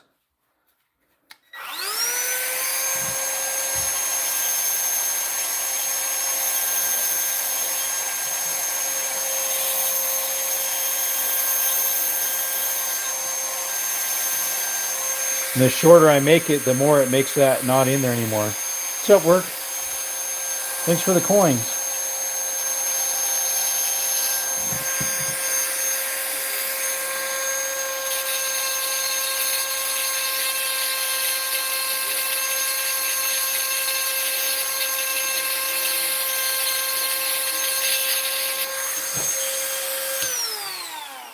How you doing, work? Thank you so much for the gold coin there. Okay, line them up again.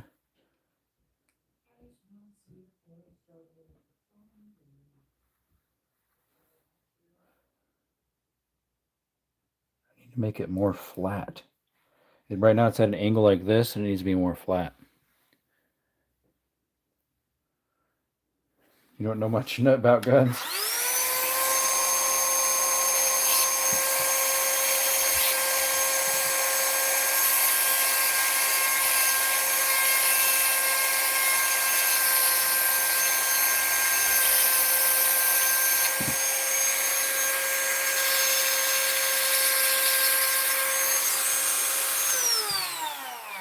This is all black powder stuff.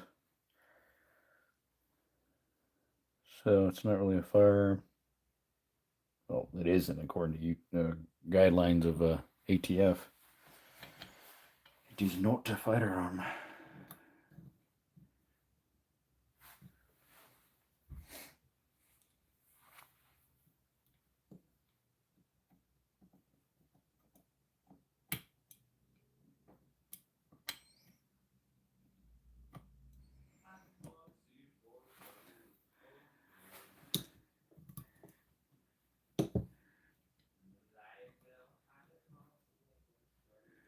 Trying to get it lined up in that hole. Use this thing to line them up.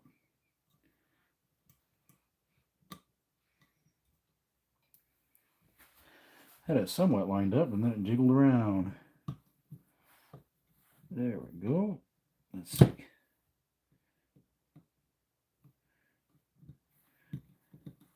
Yeah, visually the thing looked pretty much the right stuff. But unfortunately, that cylinder lock is a different breed there. Not the right size. Happy Memorial Weekend. Thanks. Hey, what's up, JP?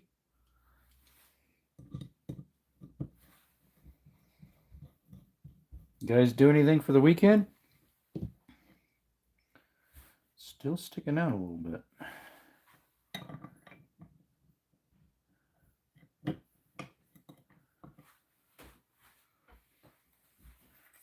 But it does fit in there. So I don't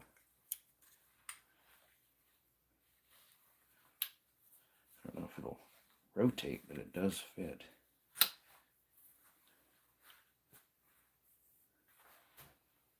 Oh, did I get it upside down?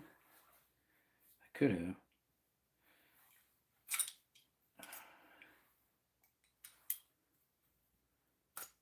Huh, yep, I did.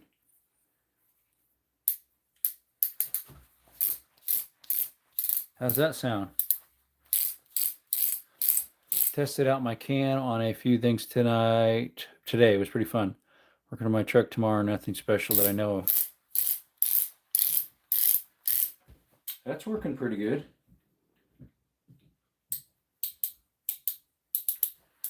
Problem is the stop is wrong though.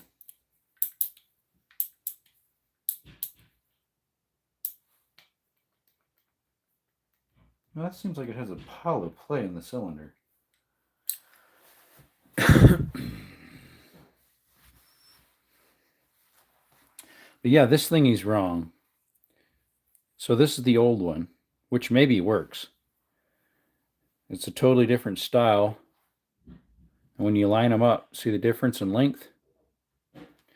And this one, since it's fatter, I lightly worked on the edges, but it still won't work because they're a different shape on the end here too. See that? They're that much longer in different shape.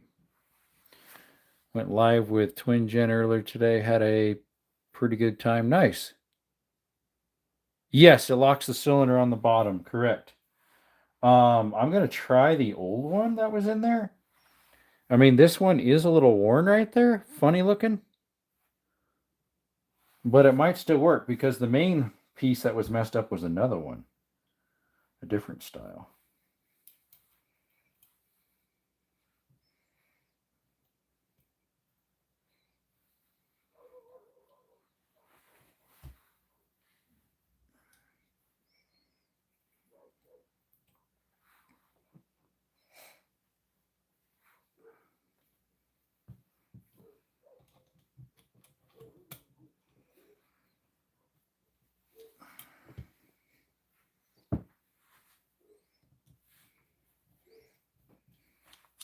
Put this little bit back in. The Kentucky rifle I did a little bit ago. I put a third coat on it on live when I first started. See, I need this bit here.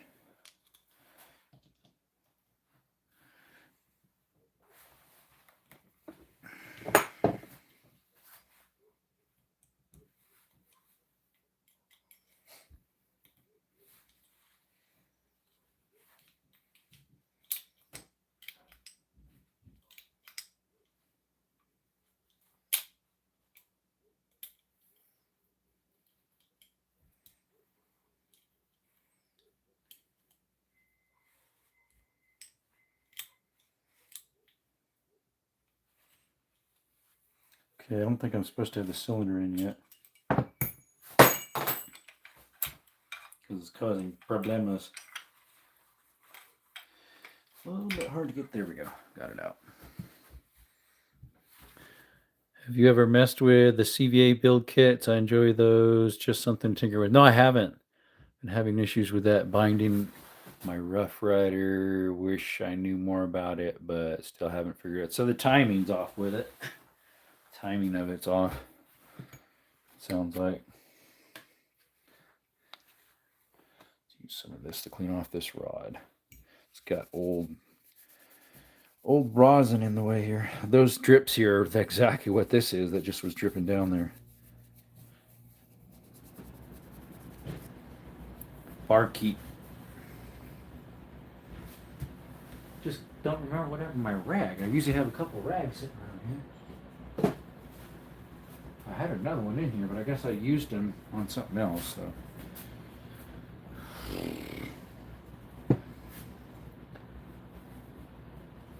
All right, take this back out.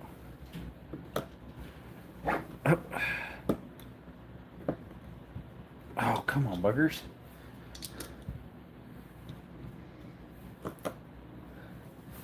One's too big and the other one's almost too small.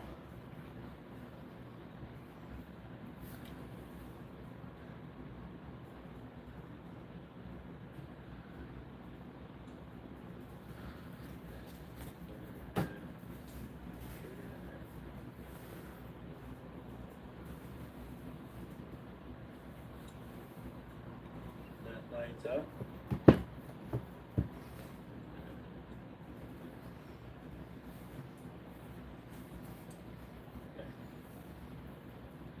Then we got that in place. We got the trigger. So I like I kind of play a little bit. Try and line up the bolt a little bit. And we'll go ahead and get the trigger in there.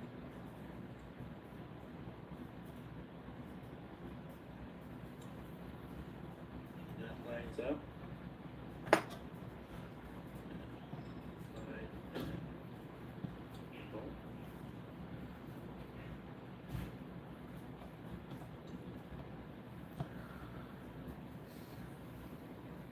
There we go. And of course, town screws. Always use your fingers. What we got? I always heard that, but if I'm being honest, I don't know what it means. Is there a certain piece that keeps it in time, or is it more of how they all move together? Move together, probably. Seeing everyone buy the Rough Rider. Don't like the quality personally. Well, that's because it's, dude, it's $100. A Ruger 6 is $600.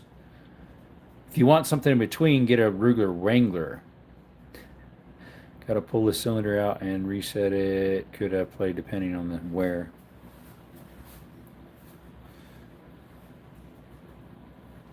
There's a reason why it costs so little.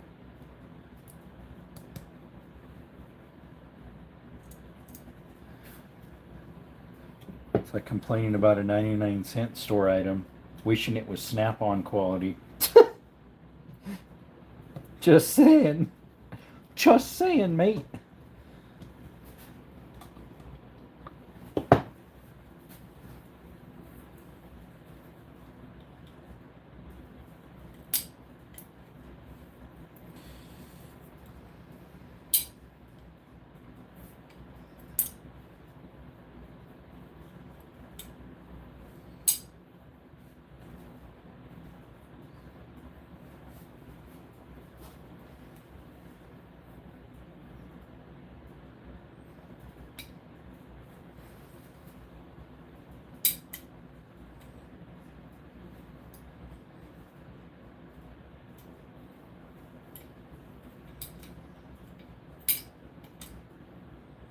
I'm pretty sure there's more parts worn on here than what it's feeling like. Super Wranglers are a very nice piece as well. Yeah, they are, because they're Super Wranglers have the adjustable what do you call it? Sights in the back. So that part makes them pretty cool.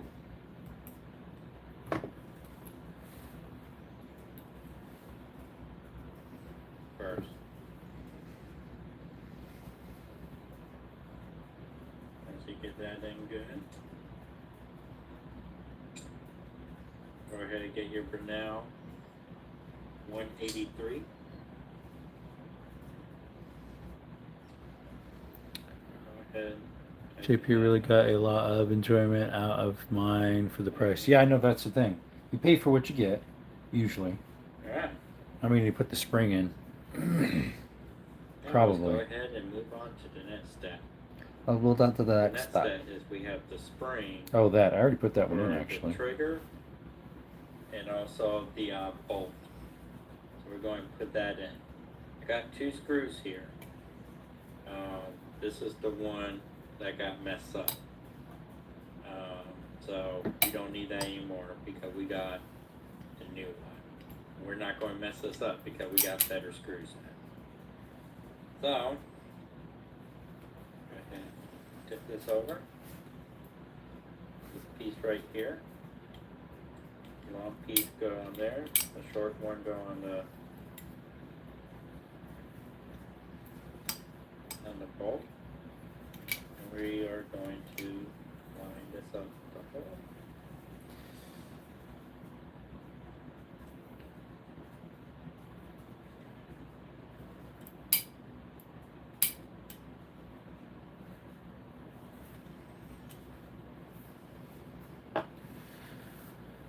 Good to know, JP. Brooke, pull the cylinder and check the gear that rotates it. And we'll have it cocked back. If they play the cylinder, by wiggle it on your just use the handle. What I'm going to do is go ahead and switch to my 300-1. And tighten this all the way. And tighten this all the way. Much better, much easier. Okay. So,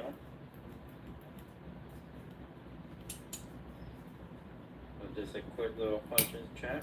Yeah, see, mine does not do that. Something is wrong with mine. No. Something's wrong with this thing. The alignment is all messed up on it. Stupid thing. It's messing up the screw.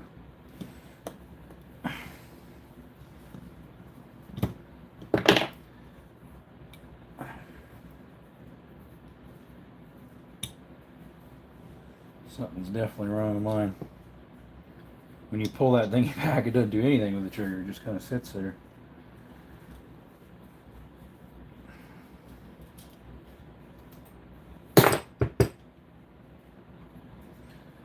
Lines up the same way this should line it up, but still not line up. I think it's because this piece is messed up with that worn out section there. Could be the spring steel band slipping if it's not rotating. Yeah.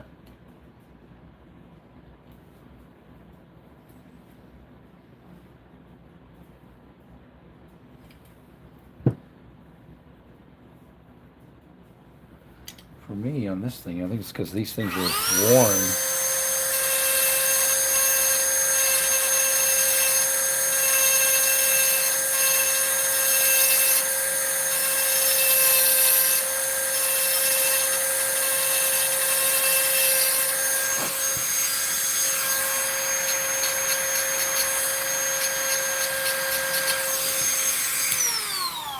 The trigger parts are worn.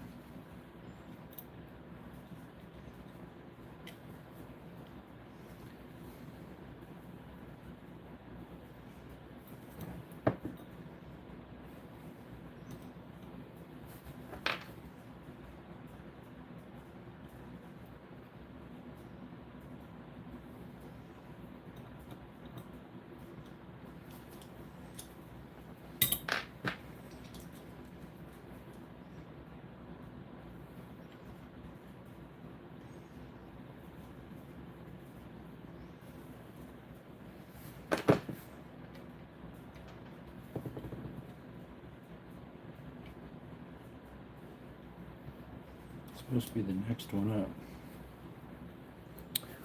Desert, I didn't know you were a gunsmith. You're the real deal, straight to the Dremel. That's how I do it as well. We got a custom fit when they're parts that weren't originally for this firearm. For this, it's not a firearm, but you know what I mean.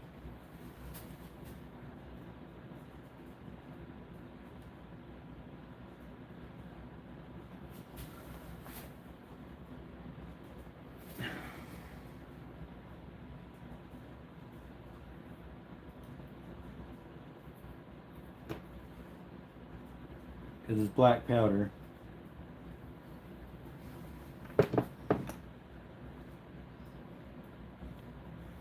Something just doesn't line up right with it.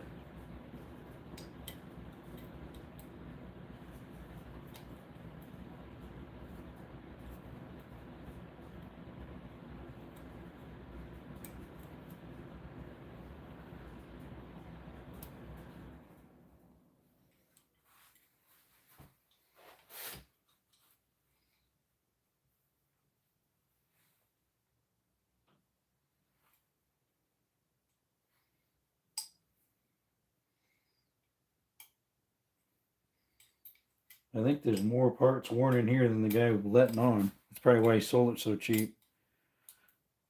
Like it needed a full part kit, not just what I got from what's his name,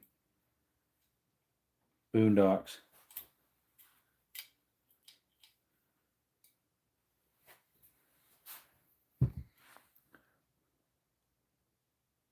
It is a Pieta Remington 1858, but this part don't fit. I did have the spur for the cylinder advance. I needed a trim, but that's fine. I got that fixed. But this is way too big. This is the cylinder lock. So I don't know if it's not a 58, even though that's what we thought it was. Or what, because we're having problems with it.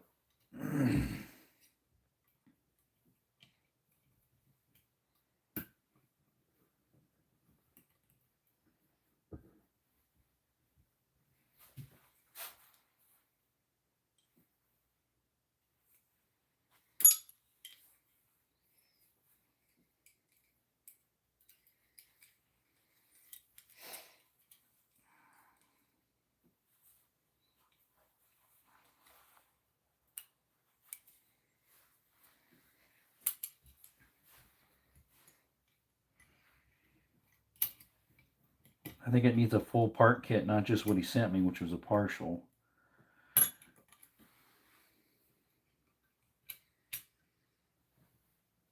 And then it's not the right parts in either, so.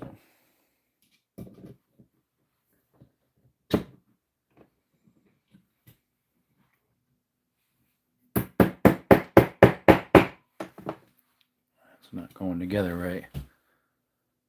Yeah, we already went through all that, JP. There's not one stamp on it, and I showed him all the stamps that were on it, and we still couldn't figure it out. Right there. PN.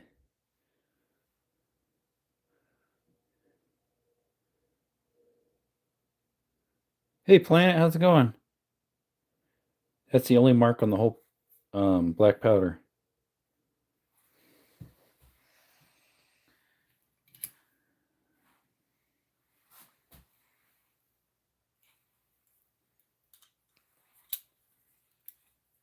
Does he see how to put that back spring in? See, mine's not doing that click because Just a something's quick little worn. punches check. Pull it back. The bolt is up. Hammer goes down. Bolt is still there. And then that is a half cock. Yeah, see, mine doesn't even do that. So our quick little punches check. Well, it is a Pieta, we know that. And then in place. From the 60s, I think, or 70s, So now, we found out. Before we put that on, we're going to go ahead and do the mainspring. It's a remake of Pieta. I mean, it says right there, I showed the bag to, so. Alright, so we got the mainspring here. The mainspring here. Right here.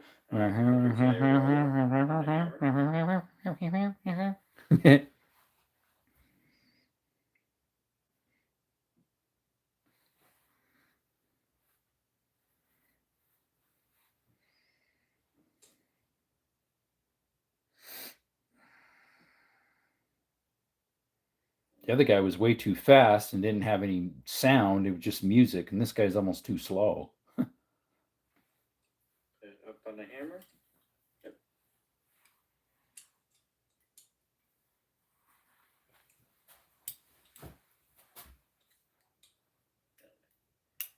Slide that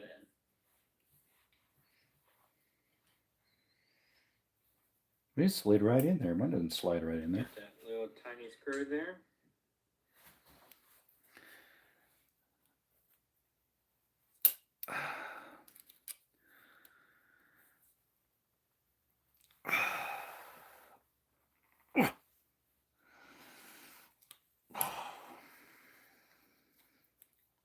How do they want you to put this in there?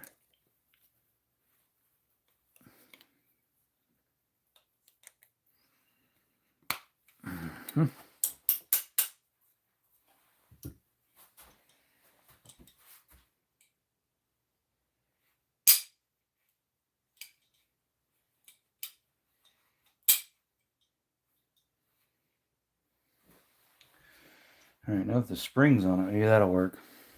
Sorry, just joined. No, I mean a long time ago, like 3 months ago, we went over it, and I had parts from a subscriber send me out. Let's see here. Well, we thought it was an 1858. At least him seeing different pictures of it and measurements. But who knows? Because I've been running other problems, not just that. Because this isn't the right piece. What else wasn't? There's a few different things that weren't the right pieces. Yeah, I don't know if this will work or not. I mean, now that I have the back. Dumb thing. I didn't put it in the right place, mate. Blimey. It's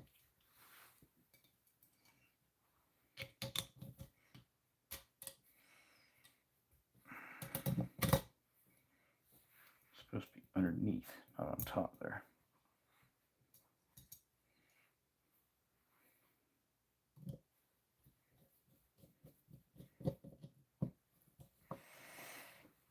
Someone's definitely had this thing apart quite a few times.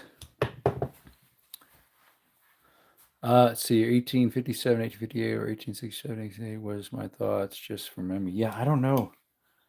Like, there's definitely some stuff that it isn't working on here. Like, the trigger doesn't hold right.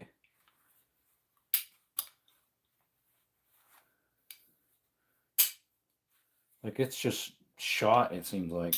The whole trigger set. There's more wrong with it than the guy let on.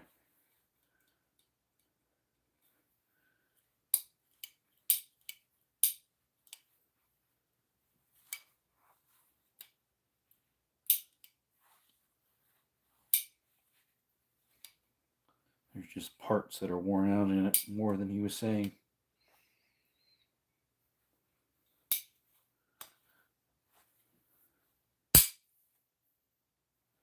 Because it doesn't hold.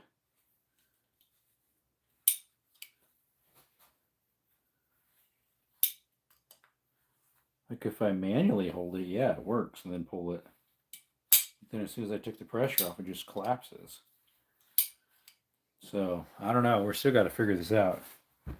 I'll just let them know, hey, the kit you sent unfortunately did not work. Parts did, but other parts didn't. And it needs more than just that one didn't work. The trigger spring fit. I didn't think mine was bad. This thing's the old one. And who knows, maybe it has to have the old one. It's pretty much the same shape. It's a little bit different. I don't think that's going to change the geometry, though. I doubt it.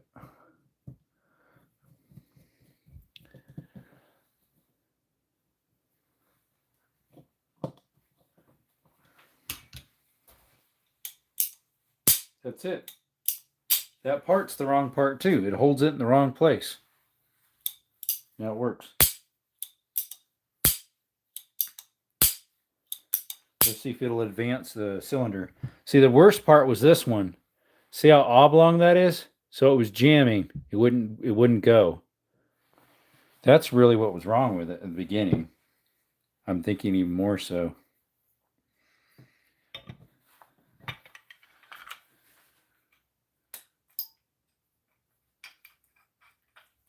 Let's see here.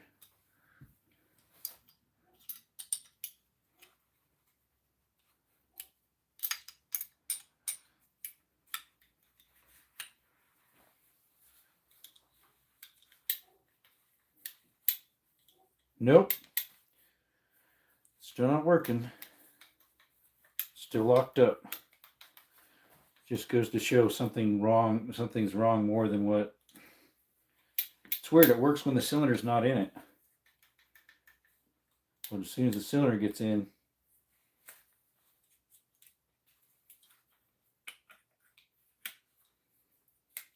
it jams up. Just like pops out or something. The whole trigger's like out of whack. What? It totally popped out. Stupid thing. Sorry guys, I'm getting aggravated here. The trigger thingy totally popped out. Like how? I mean, it's loose as a goose on there. I guess that could be why. I mean, sure, it's not going to work if that happens. I mean, maybe that one would work if you did a little work on it, but that's spring steel. So you start working on it, it's going to mess it up. Yeah, even this, the trigger is so loose in the shaft. I think there's so much play because of that.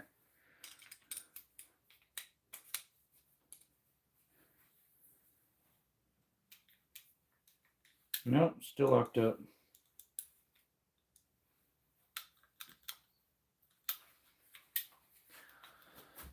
Let's see. Still doesn't advance. If that's a timing issue.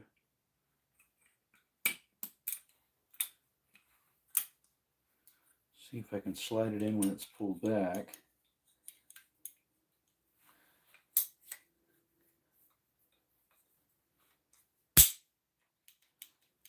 Nope.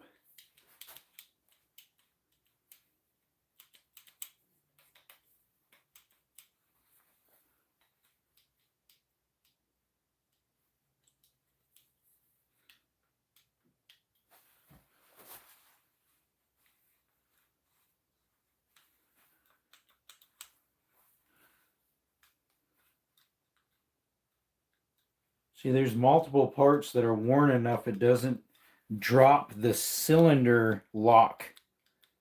That's the cylinder lock is what's worn out. And so it doesn't put enough pressure. Because the one I have, one of these wings are worn down so much, the old one in there, it doesn't want to release it because it's super thin. So it's not able to put enough pressure to drop it down. So I need this piece, but it's not the right one. So yeah, we got to figure out something else there. All right, anyways. That piece is worn enough so when you pull back the trigger, the hammer, it's supposed to put pressure on the cylinder release. And since it's worn in the corner down to barely anything, it doesn't have enough metal material there to push it down. And since the one I got sent is not the right one, even if I machined it, I did a little bit, but even if I machined it more, it just wouldn't fit. It's just not the right size, so I gotta figure that out. Never mind, I'm thinking of a cased revolver. Cased, what's a cased revolver? I'm not sure. Anyways, my phone's about to die, 7%. We've been on almost 3 hours, if not, so. Anyways, appreciate y'all coming by to Desert Armory More. Thank you for the 5 jewels. Have a blessed day. You never go wrong doing what's right and following Christ.